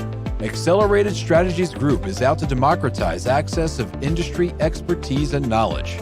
We use our expertise and experience to offer insightful, intelligent, useful information in a variety of formats relevant to the IT community: digital events, videos, reports, assessments, workshops, and implementation projects with tech vendors, IT organizations, and business leaders. We widely and openly share our work products, often for free. Analyst reports these days aren't worth more than a graph or chart that tells a story or illustrates a market trend. We work with developers, DevOps teams, cloud architects, security engineers, and transformation leaders most every day, creating and implementing transformational strategies and technologies. We're not just thinkers, we're also doers. Hey everybody, happy Thursday. This is Charlene O'Hanlon, Managing Editor at Media Ops, and I'm here now with the Thursday edition of the Webinars Preview. As I always tell you, we have a lot of great webinars coming up on DevOps.com, Container Journal, and Security Boulevard, as well as a lot of webinars that we've done on demand that are totally worth checking out. But I wanted to let you know about 3 that are coming up in the next week. Hopefully you'll be able to take some time out of your busy schedule to attend one or all of them. The first one I want to let you know about is called ML Ops for Production Level Machine Learning. This one is happening Friday, that's tomorrow, October 16th at 1 p.m. Eastern on DevOps.com. It's sponsored by Red Hat Marketplace and Converge. This webinar focuses on the core practices in ML Ops that will help data science teams scale to the enterprise level. Talking about the primary functions of ML Ops and what tasks are suggested to accelerate your team's machine learning pipeline. The webinar also covers how teams use ML Ops for more productive machine learning workflows. So if you're interested in ML Ops, this is definitely a webinar worth checking out. The next webinar I want to let you know about is called Microservices at Scale, how to reduce overhead and increase developer productivity, even with hundreds of services, not thousands, hundreds of services. This one is happening Tuesday, October 20th at 11 a.m. Eastern on DevOps.com, and it is sponsored by Garden.io. Microservices have been a boon to development in many ways, but the overhead associated with them can be maddening. So over time, the application becomes too complex to manage effectively, and the reality of building, deploying, and testing a 100+ service distributed applications means there's a lot of time spent just waiting. So this webinar takes a look at ways that organizations can streamline the way their developers interact with these applications to reduce the complexity and free more time for them. All right, the last webinar today I want to let you know about is called The Future of Active Host Vulnerability Monitoring. This one is happening Wednesday, October 21st at 11 a.m. Eastern on Security Boulevard. It's sponsored by Lacework. So in the era of cloud generation, the constant activities around workloads and containers create more vulnerabilities than an organization can keep up with. This webinar takes a look at how organizations can streamline host and container vulnerability workflows to help their software teams who are building in AWS, Azure, Google Cloud, and Kubernetes. Definitely worth one checking out if you are working in containers, have issues around security, and just need a way to make the whole process run more efficiently and more securely. Again, that one is happening Wednesday, October 21st at 11 a.m. Eastern on Security Boulevard. All right, that's all that I have for you today for the webinar's preview. Please check back on Monday for an updated list that we have for you as far as webinars are concerned, upcoming on the sites. But until then, have a great weekend, everybody, and please stay safe. Hey, Charlene, thanks for all the goodness today. That was a great interview, great information. Do appreciate it. Now that Charlene's wrapped up, though, of course, it means it's time for the Analyst Corner with Mitchell Ashley, CEO, founder of Accelerated Strategies Group, with some great commentary and a video interview today.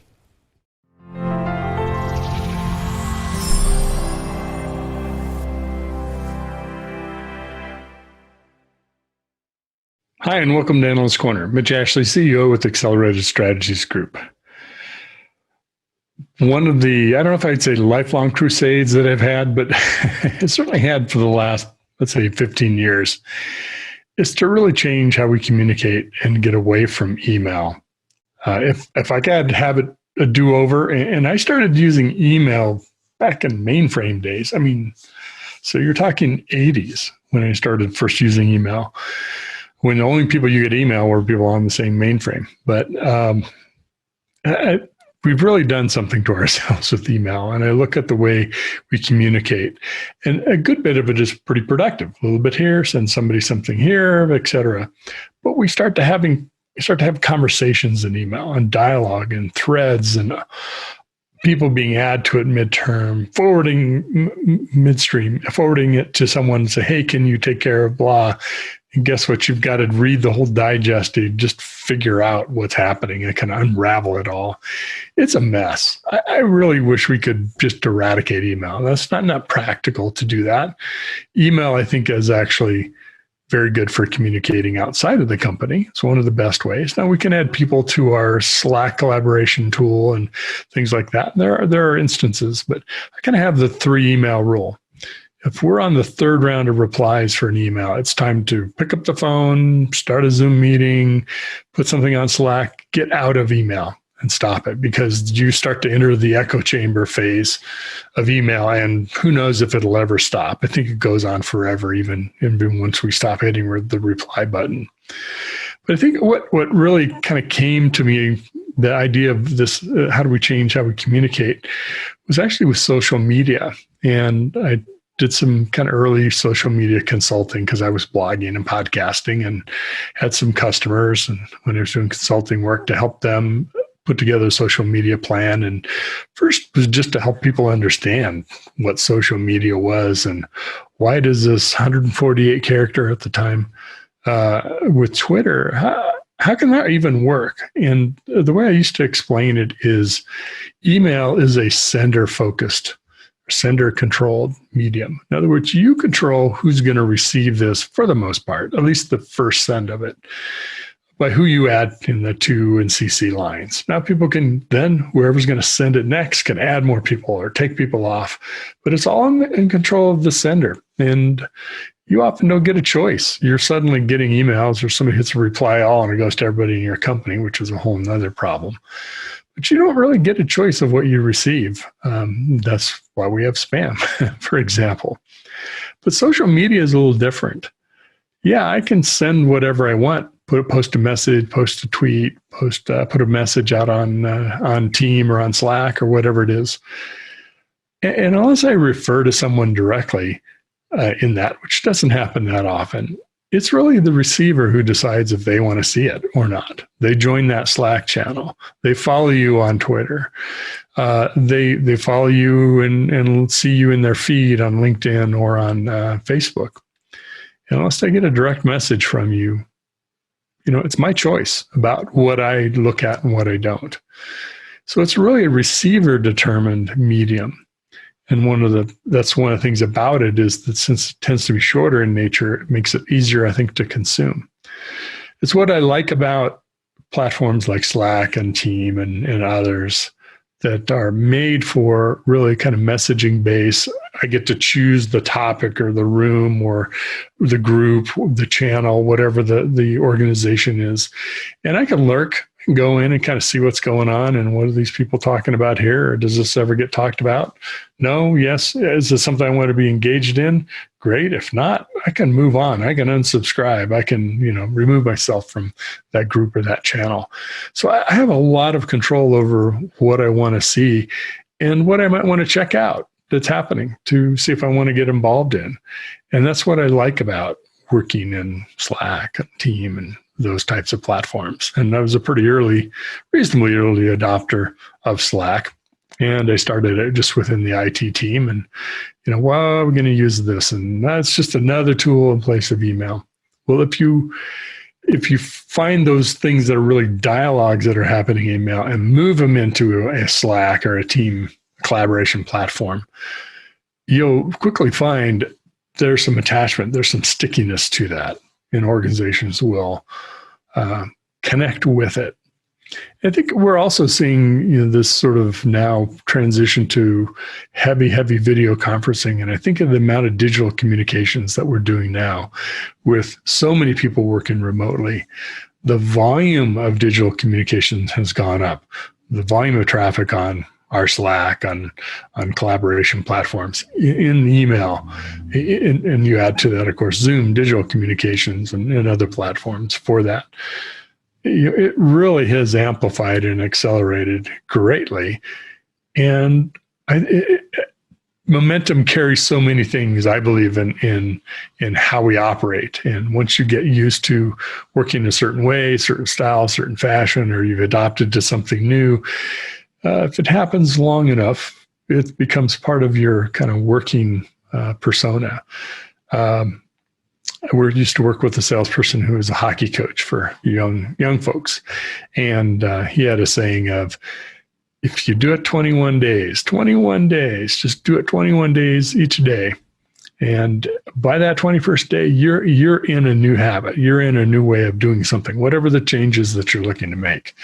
And whether it's 21 or 14 or whatever the number is, there's a certain point at which, okay, I'm used to doing this now. Or I found that maybe it's easier to communicate with people who are where they are. They're in this location called Zoom or Slack or Team.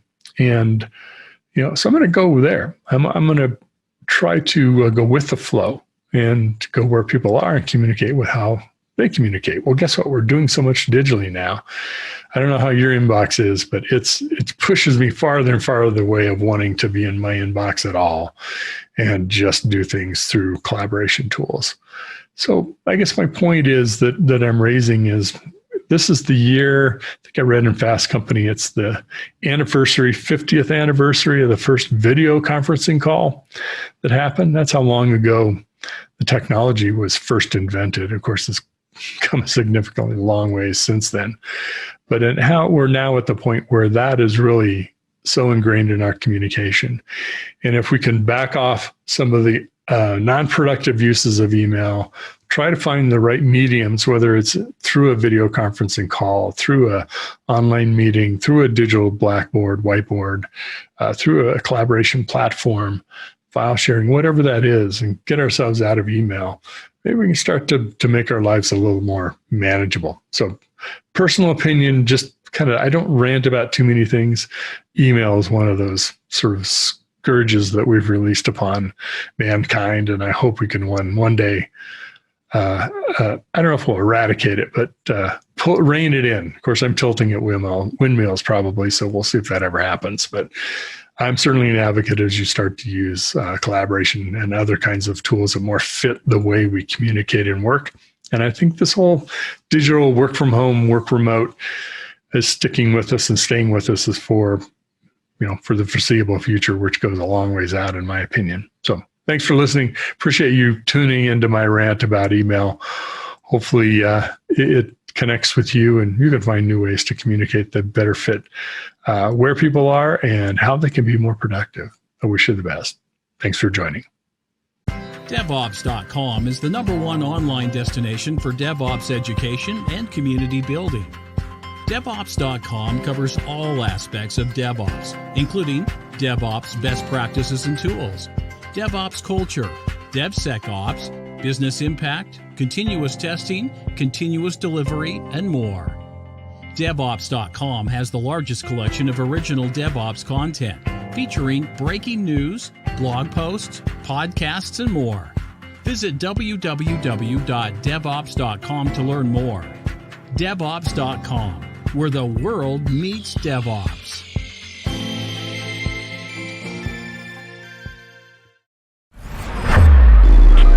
This is Digital Anarchist.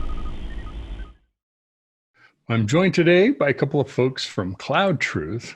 First is Greg Arnett, who's co-founder and CEO, and also Matt Conway, who's co-founder and CTO. Greg, welcome. Matt, welcome. Thank you, Mitch. Have you on. So, Greg, as the CEO, you can lead off. Tell us a little bit about yourself and tell us a little bit about what Cloud Truth is, what you guys do. Sure. And thanks, Mitch. Grateful for the opportunity to talk about our project and share what we're working on. I am co-founder and CEO of the company. My previous background has been a CTO for several different SaaS cloud companies in the past. This is the first time I'll be in the CEO role, and I'm working alongside my friend Matt Conway, who we've known for over a decade, and we're solving a problem around configuration management for cloud native environments. We're taking a look at the challenges that customers face managing configuration complexity as it exists today, and looking a little bit ahead to the future and problems that we anticipate customers will be dealing with. So we think it's an exciting area that needs some attention right now. Configuration management has become kind of a stale discipline, and what we've learned over talking to 200 technology leaders, especially around cloud practitioners, DevOps practitioners, engineering leaders, is that there's an emerging pain point managing all the different dimensions of complexity that are evolving today, especially as customers move towards using Kubernetes and functions as a service alongside of kind of classic host-based architectures. So what we're working on will be offered as a service initially, and then we'll be launching into private beta shortly. Great, thank you. Matt? Hi, name's Matthew Conway. Most people just call me Matt, so that's fine. Grew up in Kingston, Jamaica. Came up here, went to college at MIT, and then stuck around. Mostly, been doing sort of serial entrepreneur at various Boston startups over the last 20 years, and I got together with Greg and started to pursue Cloud Truth. So excited to be digging into that. I can relate to your story. Worked with some fellow entrepreneurs, friends on multiple companies. So not a bad, if you can keep the friendship, it's a great way to go about it. So I wish you luck on both. It's definitely key to getting something off the ground is have that ability to trust and have the rapport, especially since, things are pretty volatile in the early days, right? We're establishing product market fit and learning, pivoting. And that's one of the goals that we wanted to achieve with this project was to bring the voice of customer into the ideation aspect as early as possible, basically to avoid getting a false positive on thinking that we're onto something that customers care about, but then ultimately realizing that maybe we were off the mark. So we have a big investment in research as we are starting to write code to go down this path of offering a new service.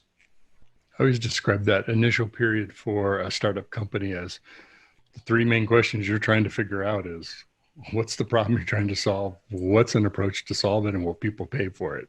And that's kind of the simple version of product market fit and the process that you're going for. But if you can't answer those three questions, you might have something you create, but you're not going to be able to make any money at it. And so, especially in an evolving market, that's tough too, when it's not clear that this is what exactly, people are looking for. Maybe they're not sure even in your pursuing. And that's one thing we're cognizant of is in some aspects, what we're working on is fairly leading edge, and it represents thought leadership that Matt has been working on for quite a while in his career around how to manage complicated infrastructure environments in a sort of simple, top-down, elegant way.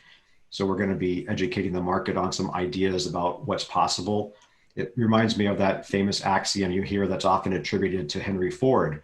When he was asked about what his customers wanted, he said they really wanted a faster horse. They couldn't conceive of the fact that a concept of an automobile could replace the horse. And in some aspects, what we're doing with Cloud Truth is we're causing a light bulb moment to happen when we describe what we're thinking about and the initial functionality. That's often the response that we get is that people tell us, oh, I didn't think that was possible, but now that I see this, that opens up a whole new line of thinking about how I might approach configuration management. So there's a leading edge aspect of this. The double-edged sword there is we could be too leading edge and far further away from where the customer has pain point right now. So it's sort of aligning those, the timeline is key. So I think we're actually just in time. I don't think we're going to be the proverbial pioneer that gets the arrows in the back, but rather we're going to be entering the market at the point where the pain is starting to be more acute. And that's I think, sort of the wind in our sails at this point in time. Yes. Someone once told me the difference between a scout and a pioneer is whether the arrows are in the front or in the back. Not sure if that's a culturally sensitive analogy, but it does at least describe kind of what the challenges you're facing, right, ahead of you. So tell us a little bit about, now are you privately funded through VC, private equity, your own funding? How are you sourcing the company for capital? Yeah, the funding it's a combination of there's two traditional VCs that represent a majority of the investment, and then we're complemented by some specific angel investors that contributed from their own private funds, and then a couple seed funds invested in us alongside with those VCs. Mm-hmm. Okay, very good. Well, so you're approaching a private beta. Obviously don't have product in market yet. So let's really explore what do you see as the gap in the market? Why are you going, what are you going after that others haven't solved or solved in the way you think it should be solved? Yeah, there's a couple comments that I'd like to kick off with, and then Matt does a great job describing the specifics, because often what we're bringing to market is a distillation of his leading edge thinking around this concept. So we put some guardrails around the project initially in order to find a way to enter the market without having to be sort of a thing where a customer has to fire a tool in order to hire us for the job. We really wanted to be something that would be additive, it could live alongside and coexist with a customer's existing configuration technologies and still solving a problem that we hear people complain about, which is sort of this lack of ability to get a top-down view of how everything is configured, the ability to have a simple way of understanding how each environment is configured compared to other environments. So there's some specific use cases that we're learning about through these product market fit research interviews. The thing that we're cognizant of is avoiding getting a false positive, making sure that what we talk about building and creating is genuine feedback versus someone just telling us what we think we want to hear in terms of, oh, that's a great idea. But when it comes down to like, well, would you actually use it or pay for it? Well, maybe not so much, right? So we spend a lot of time sort of pivoting around the concept of really, is there a true problem to solve here? And I think with confidence, we can say definitely, yes, there is. There's probably some nuances about how we enter the market, and that's what we're working on right now. So our private beta is a set of functionality that solves some specific problems today, but becomes the platform and the foundation for us to grow into a full configuration management system over time, which is where we actually ultimately want to end up becoming. But it's hard to go build a platform in the dark without having real customers start to use it as early as possible. So there's a little bit of that tension between enough of the initial functionality to make it viable and show what's possible, and then get customers involved with that cycle and then grow it beyond the initial features to a full platform. But I think it'd be great for Matt to describe sort of some of the thinking that's been in his mind around why Cloud Truth is needed today and what sort of customers have been trying to do in the past to solve this problem and then not solve it very successfully. Great. Looks like the baton's now in your hands, Matt. Yeah, so let's see if I can keep this high level without getting too gored up into the details. But basically the problem we're trying to solve is try and reduce some of the complexity with dealing with these large-scale distributed systems that larger companies have, right? As a company scales up in size, starts using the cloud more, or even just as a large company, they tend to have a lot of distributed pieces, decentralized, decoupled pieces, stuff like that. But one thing they all have in common is that they all do need to be configured, right? They all have a certain set of inputs that drive their behavior, and that behavior can tend to differ across a couple of dimensions. So it can tend to differ across environments. You may configure it in one way for development versus production, and it may differ in another way in terms of region. Right? Your U.S. Stack may want to behave differently than your European stack, right? And how do you ensure that all of the configuration gets driven to all these pieces in a way that you can still look at the whole system from the top down and get the big picture? So that you can look at it and say, yes, I know my system is functioning correctly, or this is the state of my system at any point in time. And that's basically what we're trying to accomplish, help you keep track of all this configuration and help you get it from A to B, so to speak. So if you're a Terraform shop or partially a Terraform shop, and you have a lot of this Terraform state that's generated by Terraform, which contains things like your VPC ID or your domain name server ID, things like that. And then you happen to be using a serverless component over in left field, and it needs some of these resources. You can go and do all the legwork of making sure Terraform puts it in a place that this thing can then access it from. But our approach is a little more decoupling the two so that they can live without having to know about each other, which is typically what you want in a large system. You want things decoupled. But Cloud Truth will end up being able to look at the Terraform state, extract the data you care about, and ensure that it gets over here to your serverless application. So, that's one of the mechanisms we're using to kind of allow you to drive configuration from the top down while still keeping all your pieces nicely decoupled. History is always a great teacher. If there are multiple paths to the cloud, most organizations will take them, right? For sure. So I'm curious, are you taking a roll-up view, kind of a management view of all of this, collecting all the data, or are you also looking to actually manage the configurations in one place, push those back out into those cloud environments? So a little bit of both. The configurations that we are managing, where we're starting anyway is we're starting with this concept of this converged unified parameter store. And parameter stores typically have very simple data. It's things like, cluster size or, port number and things like that. So the data that's in them is usually pretty small, and that's typically the data that's used to drive the configuration of a self-contained component. So we feel that's a good match there.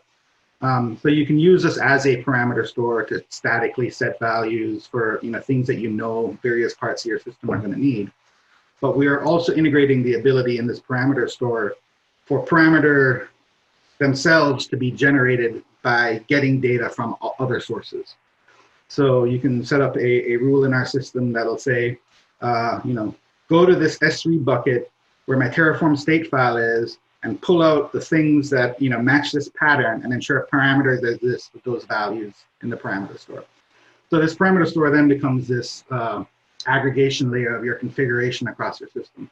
So you could use it either way, right? You could use it as a driver, or you could use it in a read-only mode where you just kind of keep on top of how your whole system is configured without actually using it to drive the configuration of that system.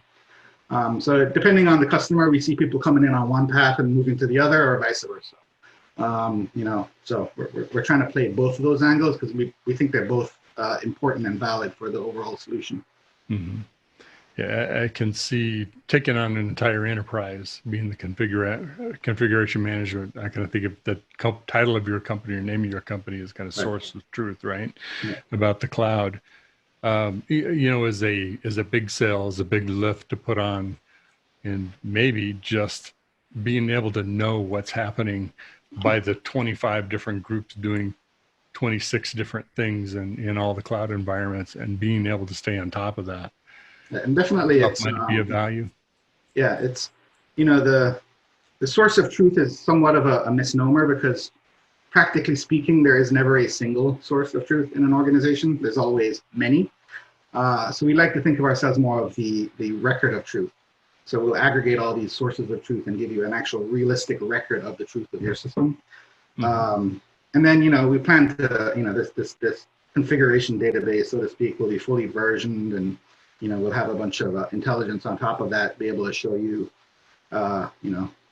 comparisons between environments or other dimensions, be able to alert you when things change that shouldn't change, be able to link the changes of one parameter to another. So if you change X, you need to change Y as well. All of the intelligence you could conceive of that eventually would be valuable on top of a system like this. It's certainly on our roadmap, but getting from here to there will take a while, I'm sure.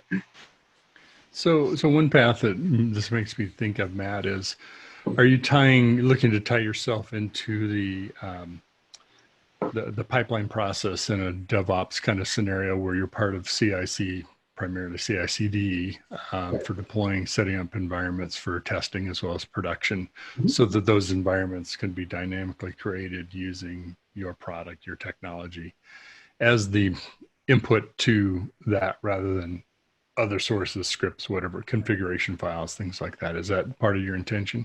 Yeah, exactly. So that's one of our integration points, is certainly CI/CD, right? You need to be able to know the configuration of things and get the credentials of things in order to deploy things, right?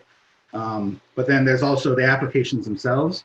Like if you want to be able to have a certain chunk of configuration control the live runtime behavior of an application without having to redeploy, that's another integration point inside the application, so that you can change some parameter which affects the behavior without having to do a full restart, which makes sense for things like feature flags and things like that, or just cache sizes, right?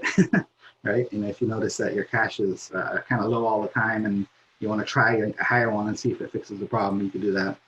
And then the other place that could be useful is in infrastructure as code pipelines, right? Being able to feed configuration into that, as well as pull configuration out the back end like we do already. Mm-hmm. I'm curious, and I'm not an expert in this field necessarily, but it seems like that then some of the more dynamic tools like a Kubernetes that's doing container management, managing clusters, configures of that, spinning things up and down, resizing, all of that. That's a pretty dynamic environment. How do you, it's not like, let me log into my configuration management and have it tell Kubernetes what I want. I'm used to working with Kubernetes directly.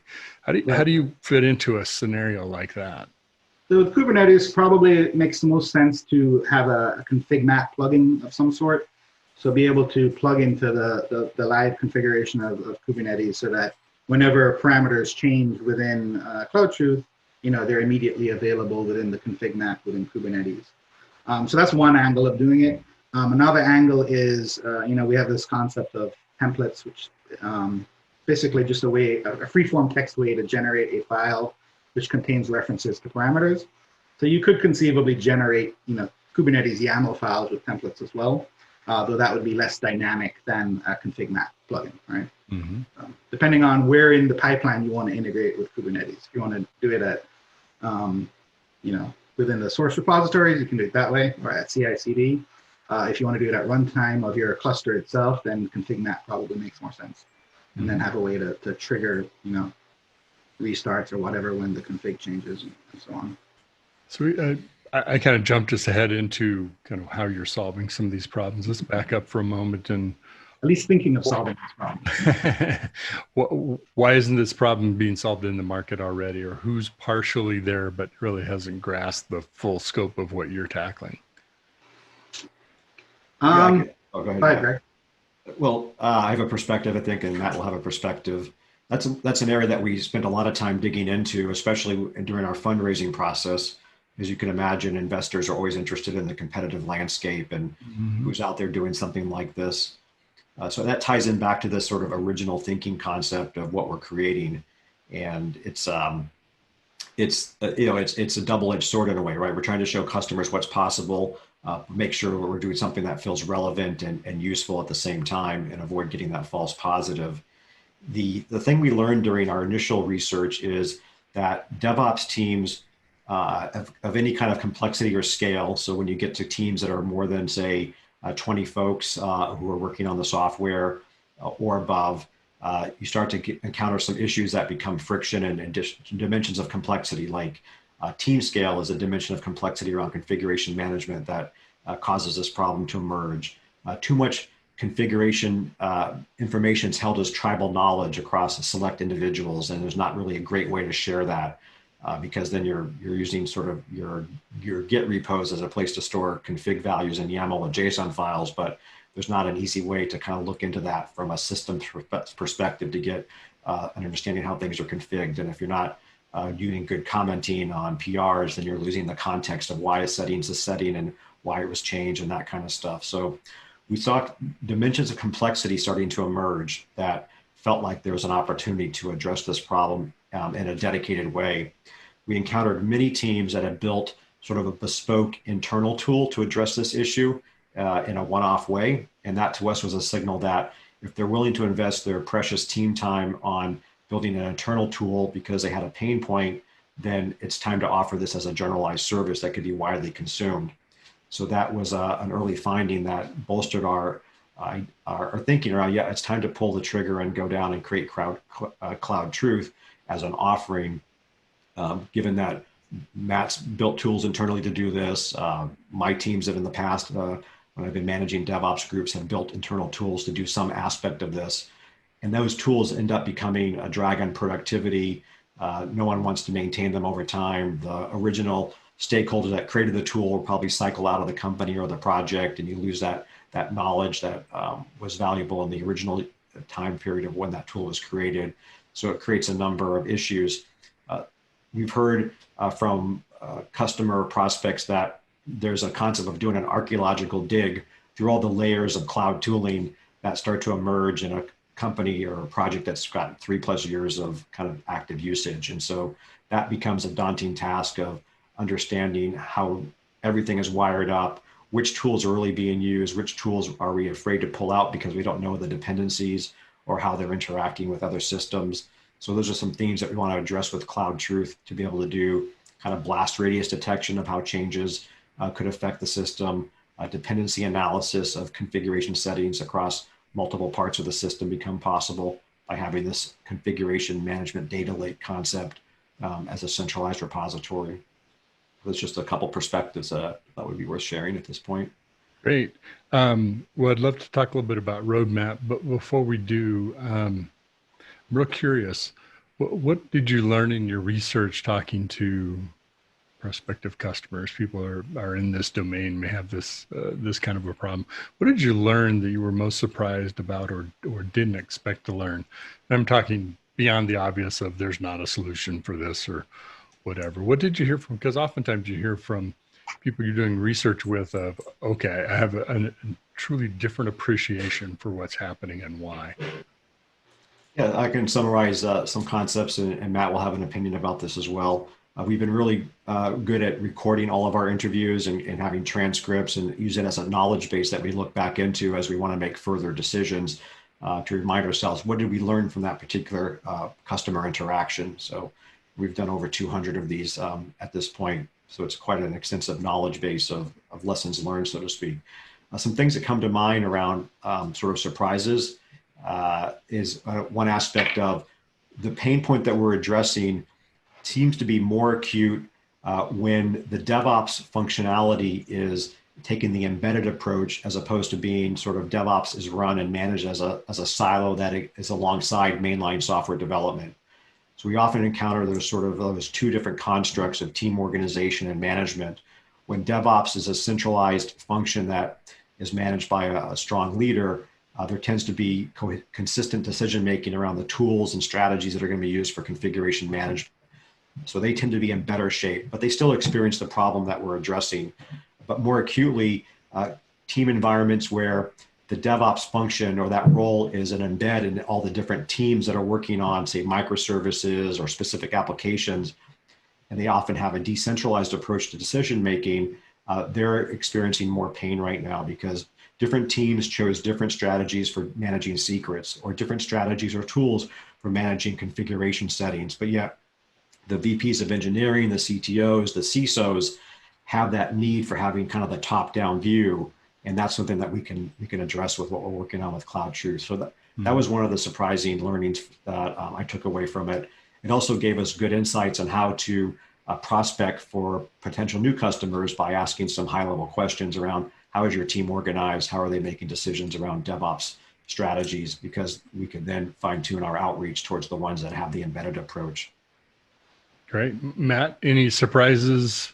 Didn't expect to find this as you did your research? Sorry, my printer just went off. I guess my daughter's printing something for school. No worries. Let me wait for that to finish before answering. But in effect, no. And I agree with Greg. That was the biggest surprise to me as well.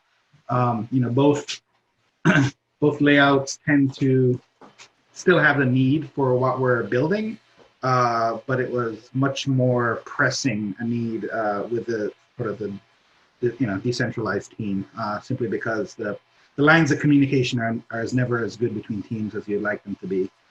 So Cloud Truth could sort of help accentuate that communication barrier, at least for that distributed team scenario. And for the centralized team, right? They end up building this tool anyway, so why build it if they can just use it, right?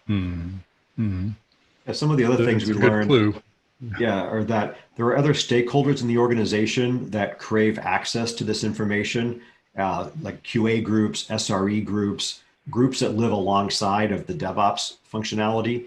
And right now, they don't really have a great way to introspect the data, even in a read-only capacity. So we think that there's something there to solve with what we're working on with using good RBAC policies to allow other stakeholders have a login that would give them a slice of the sort of config management tree in an appropriate way. So that becomes more of a self-service. CISOs, SecOps, compliance audit folks need to keep track of how configuration changes are occurring, when they changed, who changed them, why they changed, for their reports, for their SOC 2 reports, for their FedRAMP reports. We provide an aggregation of a data stream that right now is hard to compile for them. So there's another area that we can focus on down the road. But right now we're trying to limit our surface detail in terms of how much we're trying to bite off right now in terms of a problem to solve, to get very laser focused. That will become our wedge into the market. And then we can expand and use that wedge as a beachhead to go and solve other problems where we're uniquely qualified with the amount of data that we're managing and the intelligence that we can bring to that data. Great. Well, let's wrap things up. Just talk a little bit about your product roadmap. You said you're in private beta right now, heading towards a public beta, correct? Timing on that? The private beta will probably run for a couple months. We have a close group of interested parties that really bought into the vision. They're able to deal with the early aspects of a service where not all the table stakes are available on day one, as we'll continue to flesh those out.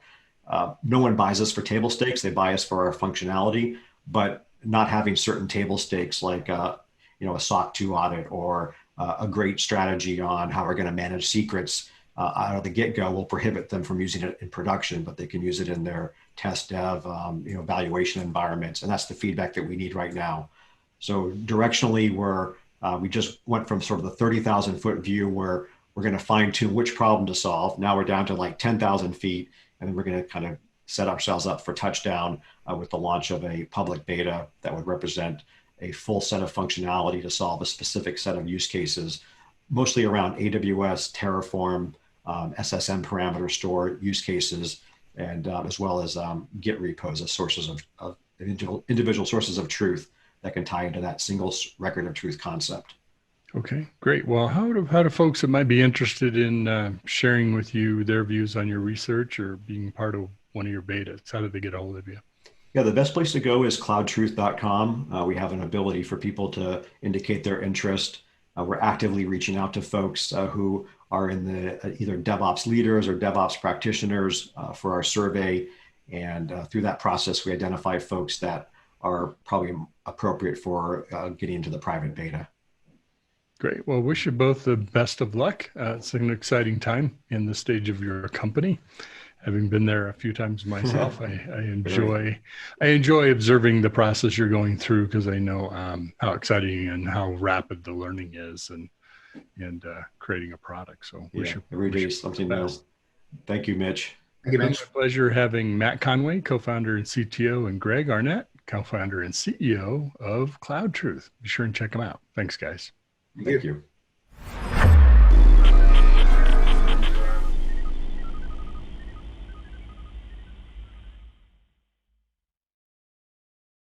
CISO Talk, to hear how real-world CISOs are dealing with today's real-world issues. From enabling secure remote workers to accelerating secure cloud adoption, defending against a pandemic of security attacks and beyond. CISO Talk covers the cyber topics you want to learn about. With your hosts, Unisys CISO Matt Newfield and MediaOps CEO Alan Schimmel, featuring a revolving panel of CISO cyber experts. This is where CISOs talk. Join us on digitalanarchist.com and techstrong.tv. Thanks, Mitchell. Good stuff today, as always. Up next, guys, we have a double dose of Channel Roundup with none other than Mike Vizard. Mike's guests today are Onapsis CEO Mariano Nunez, as well as Morris Torres, Vice President of Product Platform Management for ServiceNow. Let's head over to the Channel Roundup with Mike Vizard. This is Digital Anarchist. Hey guys, thanks for the throw. We're here with Mariana Nunez, who's the CEO of Onapsis. They just landed $55 million in additional financing. Mariana, welcome to the show. Yeah, thank you, Michael. Happy to be here. So what's the plan now that you've got some additional funding? Where do you need to apply it? I'm assuming you bought everybody in the company a virtual beer somehow or other, but now after you got past that, where are we going next? Of course, yeah, that was the first thing, to celebrate with the team virtually and do a virtual toast across the globe with all the major offices and the team. Well, really the teams dispersed through the world. So yeah, where we go now with this funding, the thesis behind the funding for us was to accelerate our trajectory to become the leaders in securing mission critical applications, right? So today we secured, think about it, 2/3 of it with SAP mission critical applications running on premise, running in infrastructure as a service environments like AWS, Azure, Google Cloud Platform. And now we're really accelerating the next journey for us, which is really covering the SaaS mission critical application stack. So Salesforce, Workday, Oracle Fusion Cloud applications, already those native SaaS applications that are connected into all these kind of core systems on-prem and hosted. So we're going to be investing significantly in R&D to accelerate that journey, and as well as in go-to-market across the globe to really continue our hyper growth in the company. The perception, at least, is that patching and all that stuff, including all aspects of security, is somebody else's problem when I have a SaaS application. So what is the issue, and where does the security people come in that conversation? Yeah, absolutely. And it's interesting as you start to kind of dive into these applications and you really realize the complexity of these applications. If you think about Salesforce, for instance, right? Salesforce is a very secure product. And it also grew through many acquisitions, many interconnected solutions that may have different authorization models to begin with, right? So securing the Salesforce Sales Cloud is very different than securing the Salesforce Marketing Cloud from a user access perspective, from a configuration setting perspective, from even a customization perspective.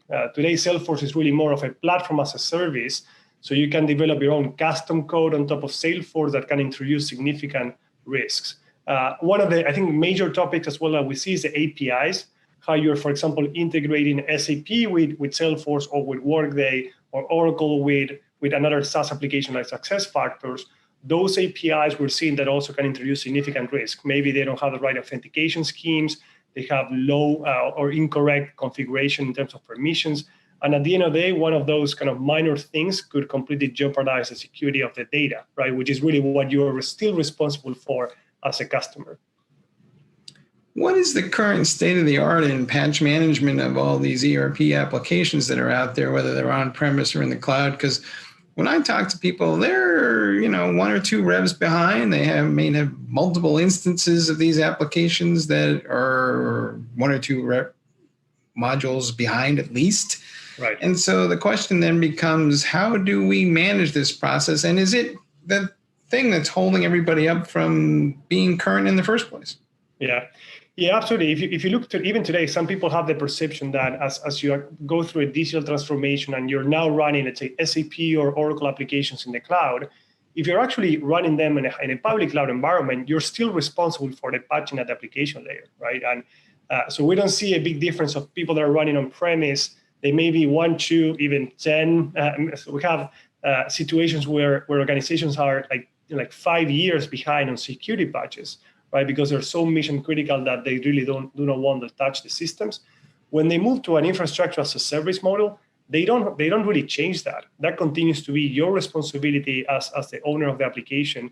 And we still continue to see customers running in the hyperscalers who are significantly behind in terms of patches. When you move to SaaS, like a solution like a Workday or a Salesforce, you have more predictability in terms of the patching. Is really the provider is doing that for you. And the interesting thing there is that a lot of also security teams don't realize that you still have at least a quarterly kind of new release cycle where the application framework gets updated. And some of those changes could actually have security implications. So maybe the new version of Salesforce or Workday or SuccessFactors changes a role, an authorization, a configuration. And depending on how you customize, how you're using that SaaS or PaaS solution, that may have an impact on you as a customer. And you may need to tweak your configuration to make sure that you're not exposed to something that you would if you're not checking the system. So even in this, I would say, more vanilla perception or like standard applications, even they have a quarterly or even biannually release cycles that you still need to be monitoring from a security perspective.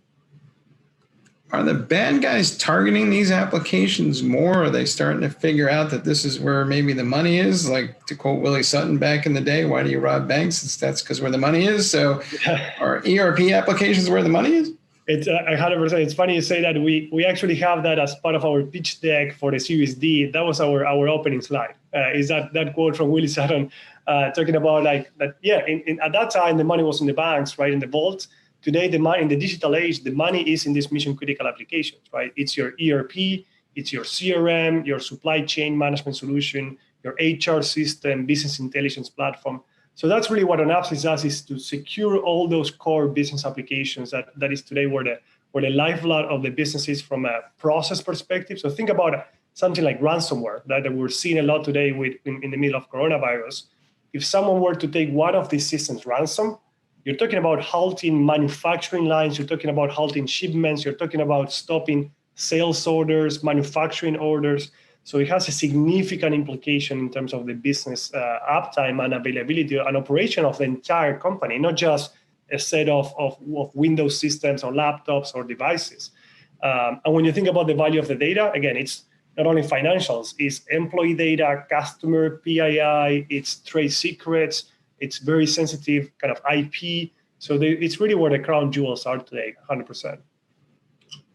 How automated can this get? I talk to a lot of people, and one of the reasons they don't patch things is they're afraid that something will break. They customize some part of the application, and they don't really know if the patch is going to break that or not, so they're reluctant to patch it yet.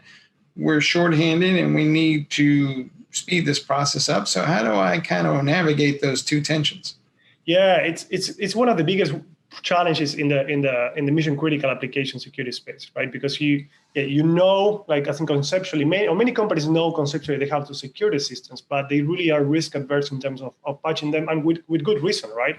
You apply a patch, and like if something breaks, you're still bringing that manufacturing line down, right? Even if it wasn't an attack. So one of the approaches that we took was really, we help you make sure that you're actually fixing the most important things in context. So if you come back with a list of like 1,000 security patches you're missing, our platform will tell you which are the 5 or 10 or 15 that you really need to apply based on what we see from a threat intel perspective, but also what will be the potential impact to the business. And the other one, I think the complementary approach is that our solution will monitor your environment as compensating control while you're still being able to apply these patches. Or you may live without the patches, you may have to live with that risk from an exposure perspective. So our solution will be monitoring for all the way from external attacks, like people exploiting these vulnerabilities and trying to get access through these holes, to insider threats and people doing already with access in the systems, trying to do things they shouldn't be doing. So that way you can manage that risk, right? At least if you're not able to fix the root cause, you can still detect if someone is trying to do something they shouldn't be able and abusing this, and then be able to respond very quickly through integrations into other security programs in your environment. But yeah, there is no silver bullet. You have to really manage it, right? Because it's a very specific and critical set of applications. Are you seeing any progress being made in terms of bringing all the vested parties together? Seems like there's a security team over here, a bunch of developers over there that are customizing a SaaS application or some sort of on-premise instance of ERP software, and they are then at odds with the people who own the packaged application. And then, of course, there's some guy running infrastructure somewhere. We talk a lot about this notion of DevSecOps and the melding of all these things, but are we actually making any progress? Yeah, it's hard, and frankly, that was one of the biggest, I think, challenges that we realized when we started the company, that the security team maybe was aware that they need to do better in terms of these applications, but they were completely disconnected from the IT operations teams, SAP admins or Oracle admins, and now even the Salesforce admin or Workday admins. The security team doesn't even have a login into those applications, right? So there's a big disconnect there. And some of these applications, it's not also that IT owns them. Maybe it's the line of business. Maybe it's HR who owns Workday or SuccessFactors. So it adds complexity from that perspective. Then on top of that, you have the development teams that also, of course, trying to ship code as quickly as possible. And for us, which is very interesting in these applications, they're heavily regulated, right? So you have a significant pressure from the internal audit teams, external audit teams, to really make sure that the right controls are in place to guarantee the integrity of financials or PII. So we really kind of came to create this convergence platform, if you will, where you have kind of a single point of truth and convergence where InfoSec, IT operations, line of business, and audit teams can really converge to the same platform to manage risk in a consolidated way and really bridge those gaps or those gaps between the different teams and functions. Because otherwise, yeah, it's really, really hard. Today we see companies, before using our products, they're still sharing spreadsheets, sharing like screenshots for audits, and we're talking about Fortune 10, Fortune 50 companies. So just the level of automation we can bring and just collaboration in a single platform, that in itself is already saving companies millions of dollars in terms of efficiencies, right? How smart can this get? We hear about AI and security all the time. So what is the state of the technology as we kind of look forward to these different algorithms that are floating around our networks and through our security infrastructure? What's real and what's theory? Yeah, I'm not a huge fan of, I kind of hear in your voice kind of all these buzzwords, right? And I think a lot of things that were promised that really didn't work from an AI and ML perspective. The way we are approaching it, I think one of our advantages in this sense is the ability to go, I think you really need deep context of the problem statement to apply these algorithms for them to be useful and not end up with a million of false positives, right? Which at the end of the day, they don't really help anyone. So I think our advantage, our approach is that we have very deep context on ERP, CRM, supply chain, HR. We know how this technology works. We know how these processes interact. We know what's good, what's bad, what's normal. And we've been able to create very precise models to detect, for the most part, insider threat today. And we're expanding that, for example, to robotic process automation. We have customers that are telling us that they want to make sure that their RPA vendor, right, the RPA tool that's automating a lot of their activities, that no one has hijacked those credentials to really perform other type of activities in the system. And those end up having a lot of privileges. So we're able to really model what a normal bot is in an ERP application, and then with high precision, we can identify anomalies from that behavior. But you need to have the context. You need to really understand the applications in depth for this to be successful. What kind of reaction do you get from the SAPs and Oracles of the world? And they're not always anxious to share that there might be vulnerabilities out there, or they're not too excited to have that conversation from a marketing perspective, at least. So when you talk to them these days, has their attitude changed, or are they more cooperative, or what's going on? Yeah, we've been working with them for a long time. I can tell you that in the early days, of course, they were a bit more surprised about like this, right? Our findings, we were kind of the first group of researchers to find critical security issues in SAP products and other mission critical applications. But fast forward to today, I mean, I think it's a great example. We just signed a major partnership with SAP, strategic partnership with SAP about a few weeks ago, where now basically SAP is endorsing Synopsys as the go-to cybersecurity solution for their customers. And SAP teams are actually offering Synopsys as the de facto standard for cybersecurity, because they really realize that it's much better to partner with us and provide this level of security to their customers to minimize the potential impact of a breach and really minimize the chances of that. So we're seeing that with SAP, we're seeing that with Oracle. We have great also relationships in development with other service and vendor providers or solution providers. So I think we're seeing the market and the industry really mature. And at the end of the day, what we're really solving for is not so much that the vendor itself did something wrong. It's really how companies, and what you said before, how people implement and run the systems, right? A vendor can only go as far as releasing a patch. If that patch is never applied, then it's really hard to keep the system secure. Or there is a security guide. Salesforce has a very extensive security configuration guide. If the Salesforce admin hasn't implemented that properly, then it's also exposing the company with nothing to really say in terms of the vendor, right? So for us, it's really making sure our value is that we are able to bring their customers as quickly and as efficiently as possible to the best possible security level they could have in their platform. So I think it's a win-win with the vendors and with the customers. What's your sense, or have you seen examples of organizations that get it right? Are there patterns? Are there things that they do that other people should replicate, things that leap out at you, go, geez, I just wish more companies would do this? Yeah. Honestly, the biggest change or the biggest success pattern we've seen is that alignment with what you were talking before about, the alignment between InfoSec and the operations team. We see a significant difference when there is alignment and understanding that those teams are collaborating to make sure that the business is secure.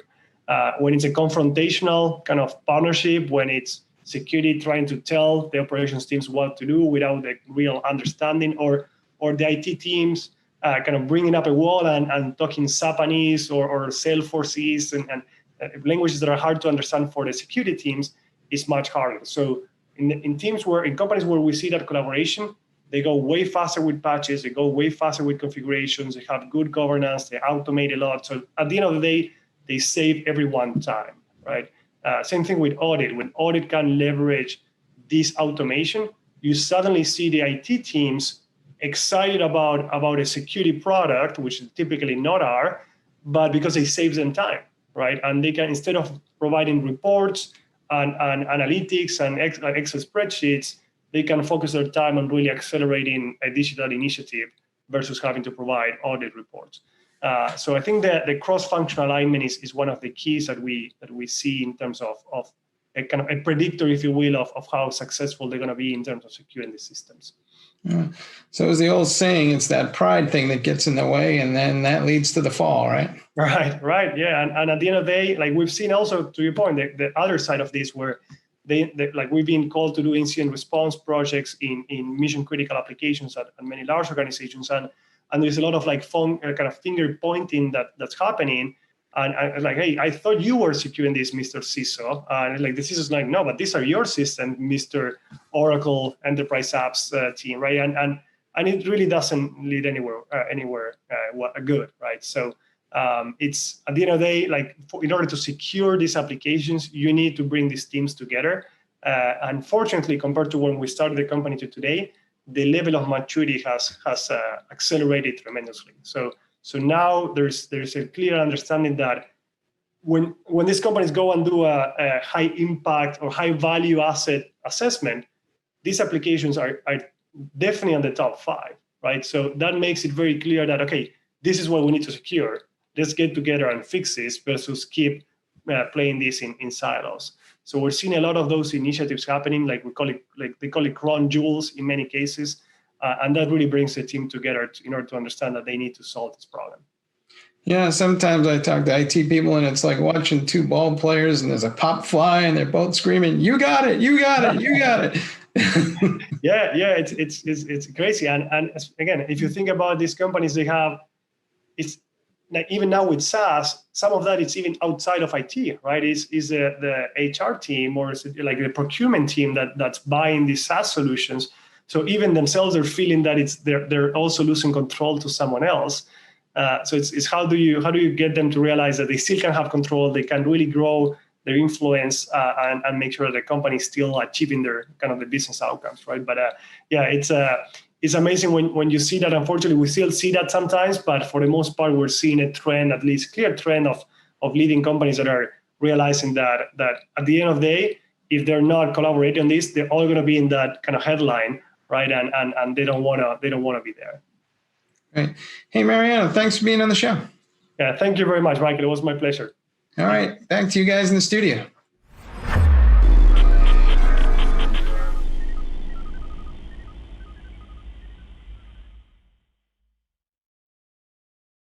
ContainerJournal.com is the leading online destination for centralized computing-related content.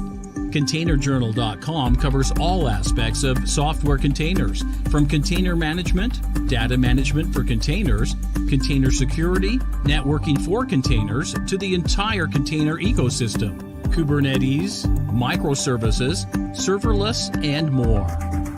ContainerJournal.com has the largest selection of container-related news, featuring breaking news, blog posts, podcasts, and more. Visit www.containerjournal.com to learn more. ContainerJournal.com is operated by MediaOps Inc., the team behind DevOps.com, Digital Anarchist, SecurityBoulevard.com, DevOps Connect, and DevOpsDozen.com. This is Digital Anarchist. Hey guys, thanks for the toss. We're here with Marcus Torres, who is the, hold on a minute, let me get that right again because I wrote it on the wrong thing. All right, try that again. All right. Hey guys, thanks for the toss. We're here with Marcus Torres, Vice President of Product Platform Management at ServiceNow. Marcus, welcome to the show. Thanks, Michael. It's great to be on the show. I appreciate you having me. All right, so this week there are no less than 4 more integrations between the ServiceNow SaaS platform and various DevOps platforms. you want to walk us through this a bit? Because you guys have been talking about this now for almost, I think, the better part of a year. So it feels like you're kind of working your way through various DevOps platforms and in some cases, even different services at different times. So what's going on?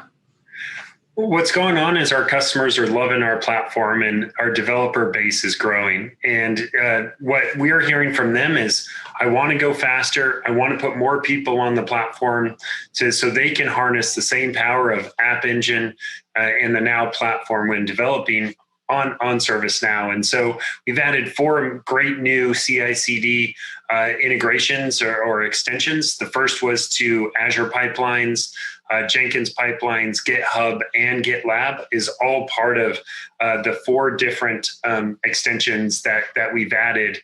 I think the only one that isn't quite live yet is GitLab, but it's just in those final stages. You know how those lovely approvals go. Is any one of these platforms tougher than the other, and how do you decide which one goes first? When it comes to that, I think there's a lot of great tools out there. Developers continue to flock and push the limits of not only ServiceNow, but all of our great partners and what they're doing. What we're really trying to prioritize is our customer. What are you building on? What are you and what do you want to see? Obviously, Azure has had a great following. Jenkins is synonymous with CI/CD traditionally in sort of different enterprises space, but there's a lot of great tools out there, including GitHub Actions, GitLab, and so forth. And so what we're really looking at and hearing is the voice of our customer, and that's why we're really attacking which one we're going after.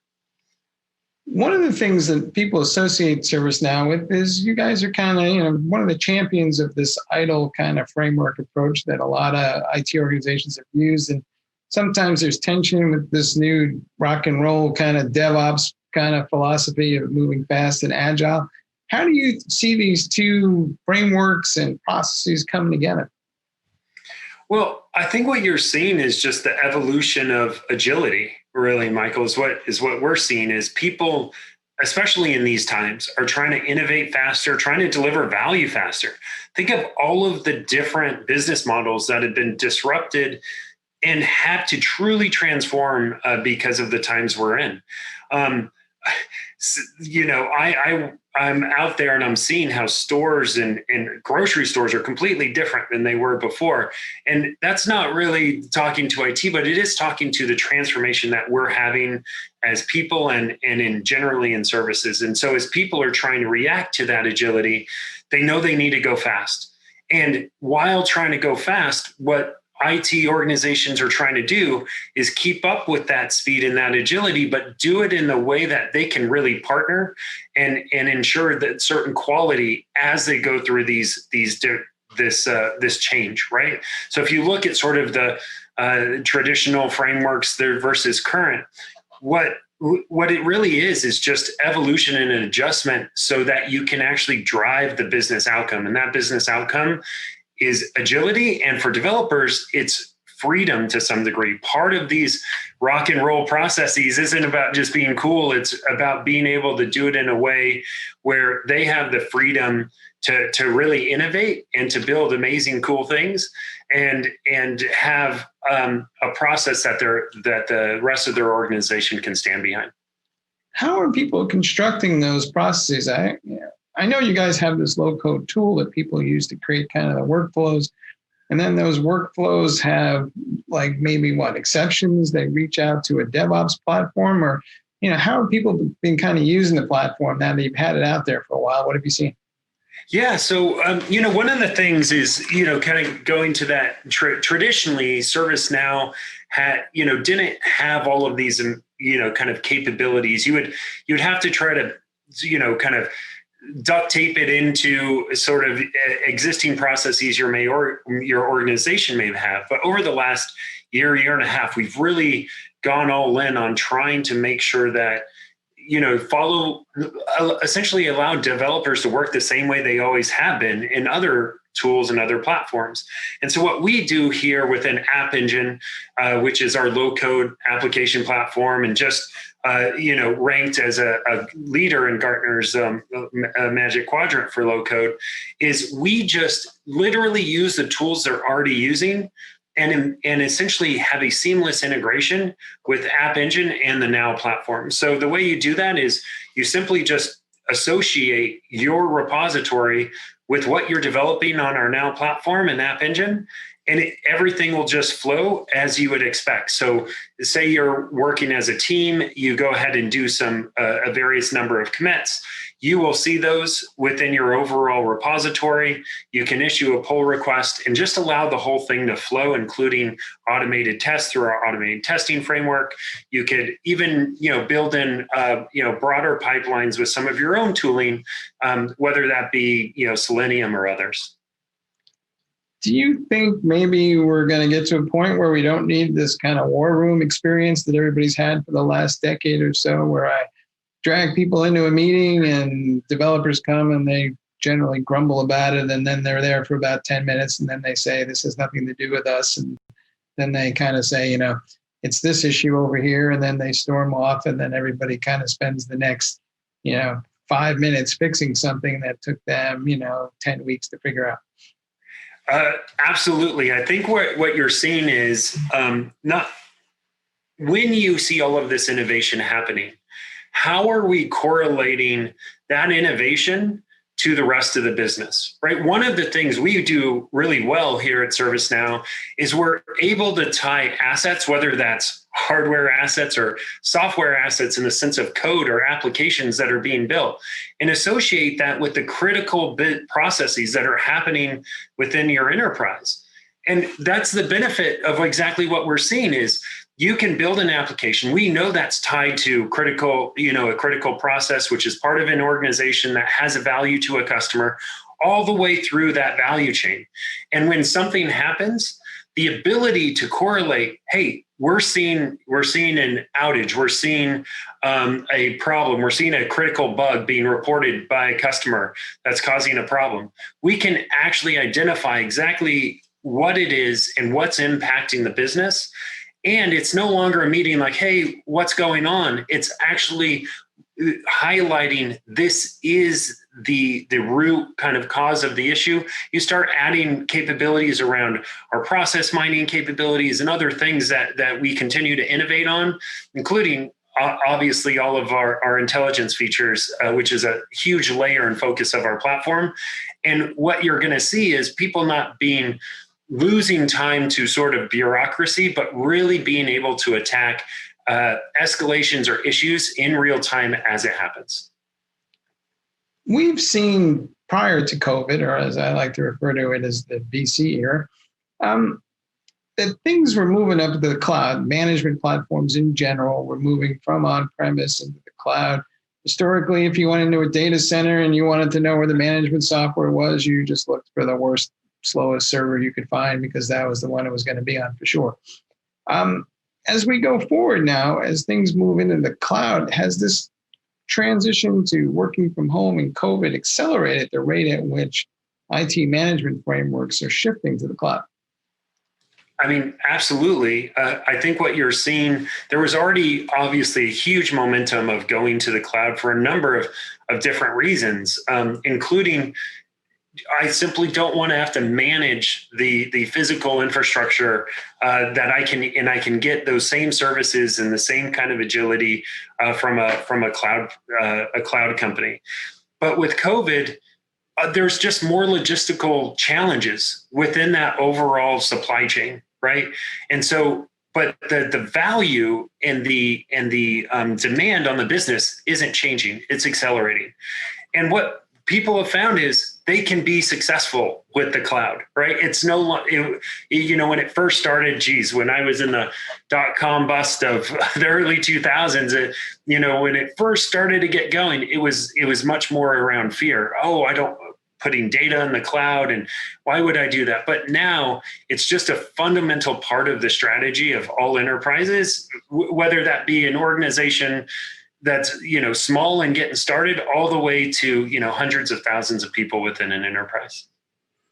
Do you think that as that process occurs, that this will kind of accelerate the use of AI in IT management? Because it seems to me one of the challenges has always been there just wasn't enough data that the enterprise could collect. But if I can put it all in the cloud, Now I've got a critical mass of data to throw some algorithms at that I might actually get something useful from. So are all these things going to be built on top of each other and kind of go in successive waves?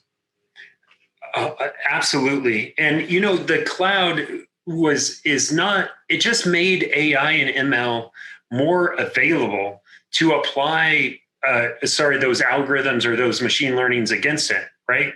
Before, when you had siloed data, on-premise systems, you didn't have essentially a more centralized area of that data where you could start to run a machine learning against it. Now that it's moving to the cloud, it's actually easier to do that. And that is going to drive a bunch of efficiencies, specifically in, around IT and service management. More and more issues can be done through self-service. On the Now platform, all of our products have added robust intelligence capabilities to really eliminate a lot of those initial tier 1, tier 2 issues and allow the user to get the resolution they need. For the end user, that's all they care about. They don't care if it went to, a human or a machine or an algorithm. What they want is the outcome they're looking to solve. And all of our capabilities we continue to add within our Now platform on intelligence. We've added a bunch of capabilities around NLU, NLQ. We've added intelligence around process mining. Our performance analytics is absolutely top notch. This is giving the people answers and insights that they can get anytime. And that is the power that we're helping to deliver. And that's transforming IT, and it'll continue to transform IT going into the future. Do you guys have any sense where that man-machine interface is going to be, or is that still a work in progress? Because a lot of people are kind of like, am I really going to be out of a job? They generally don't believe it, but they're a little, worried somewhat. So where are we going to be in, say, 3 years, and maybe where should people focus their energies? People are using the Now platform to create amazing workflows that really solve business outcomes across their enterprise, and using this intelligence across, and it doesn't matter if it's IT and IT service management or customer service or employee relationship management through our HR product, or literally custom workflows across the enterprise for any number of operations. But what we have found is our customers, they are getting value where they're taking away these processes that they had tons of man hours for relatively simple operations, and they're moving that to an automated workflow through App Engine, through the Now platform, and through our intelligence capabilities. What that has done hasn't resulted in decreases or layoffs for our customers and their employees. It's actually freed up that employee to work on the critical items, and the businesses are doing better. And now that the businesses are doing better, they're going to hire more. So it's actually the opposite of what we've been fearing. At the end of the day, automation has its place in the enterprise. You can see that through not only the intelligence capabilities, but all of the RPA capabilities that we see automating sort of trivial tasks within an enterprise. But if you look at what those same resources now are able to do and focus on, they're getting to the more strategic, more mission critical areas of their job. And that's helping drive overall business outcomes, which is of course increasing value and success for our customers and for ServiceNow. So besides eliminating a lot of the scut work, am I ever going to get to the point where I can just walk in the office and I'll go, hey, Alexa, tell me the 3 things that I'm going to get fired for today, and figure out how to fix them before that happens? For me, it's not, I really see a future where we, instead of being, voice to sort of answers what we're getting today, it's really voice to experiences, right? Voice to UIs that are showing me key aspects and exceptions or exceptions in my business, or little spikes or anomalies. That's what I was looking for. Anomalies of of what's happening in my operations, in my business, in my products. And I absolutely think we're getting there. Obviously, the voice capabilities and the intelligence capabilities, sentiment, being able to read documents and actually correlate findings and analysis, that's getting better every day, right? And being able to come in and not have to deal with sort of filtering through it yourself and being able to just be focused on what is the problem is going to bring better efficiency. And similar to my previous comment, that efficiency is going to raise the value for our customers and the value they're getting from ServiceNow and the Now platform. And it's going to allow them to succeed and compete against their competitors and transform quicker to really capture more of their customer base and delight their customers. And it's going to start with, the people in the back office to the middle office and go all the way to the front office on that engagement layer. And that's really where we're focused. So it's pretty clear that there's this primordial soup of ITSM plus IDLE plus DevOps plus a little AI. It's all coming together. So other than just hanging out on the ServiceNow website, what's your best advice to customers about how to get ready for all of this? Oh, I would say try us out, right? There's, and what I mean by that is we have an amazing developer community at developer.servicenow.com. They can start to become part of our community, and within our developer instances that we give any of our developer program guests for free, you can try out all of our amazing new innovation for free.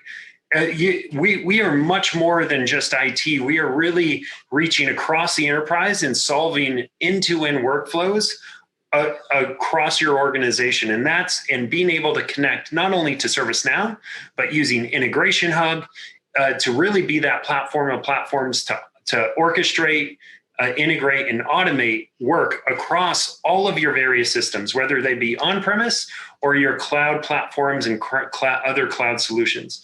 And if you go and actually use ServiceNow and start to actually see and get that value of the platform of platforms, you'll see that our capabilities, our applications, our tooling, and our platform allows you to really bring exponential value through ServiceNow.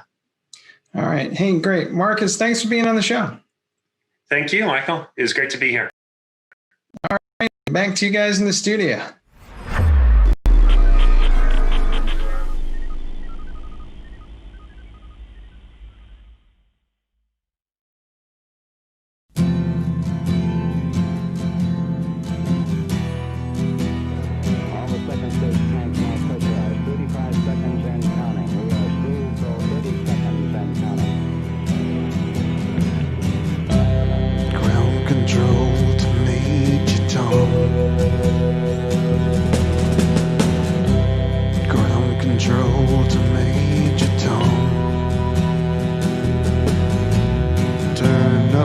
CI/CD pipe and put your observability on.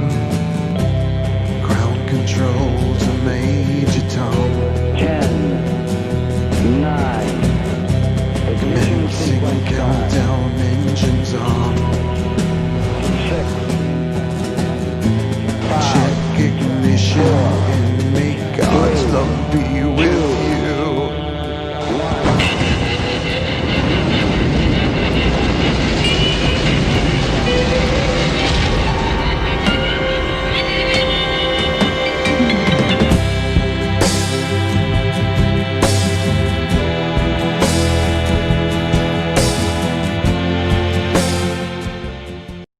What an amazing show we had today, guys. Just, from that great panel with the folks, great discussions, information, news, webinar previews, the channel roundup information, Mitchell, of course. I hope you found it interesting. I hope we kept you entertained and informed for a good part of the day. Of course, you can always go back to this and watch it on demand at TechStrong.tv or digitalanarchist.com. But until then, this was our Thursday show, so we won't be back live with fresh content until Monday, which I believe is the 19th, I want to say. And we will see you on Monday the 19th. But until then, have a great weekend. Stay safe, stay well, stay strong, TechStrong. This is Alan Schimmel. We're out.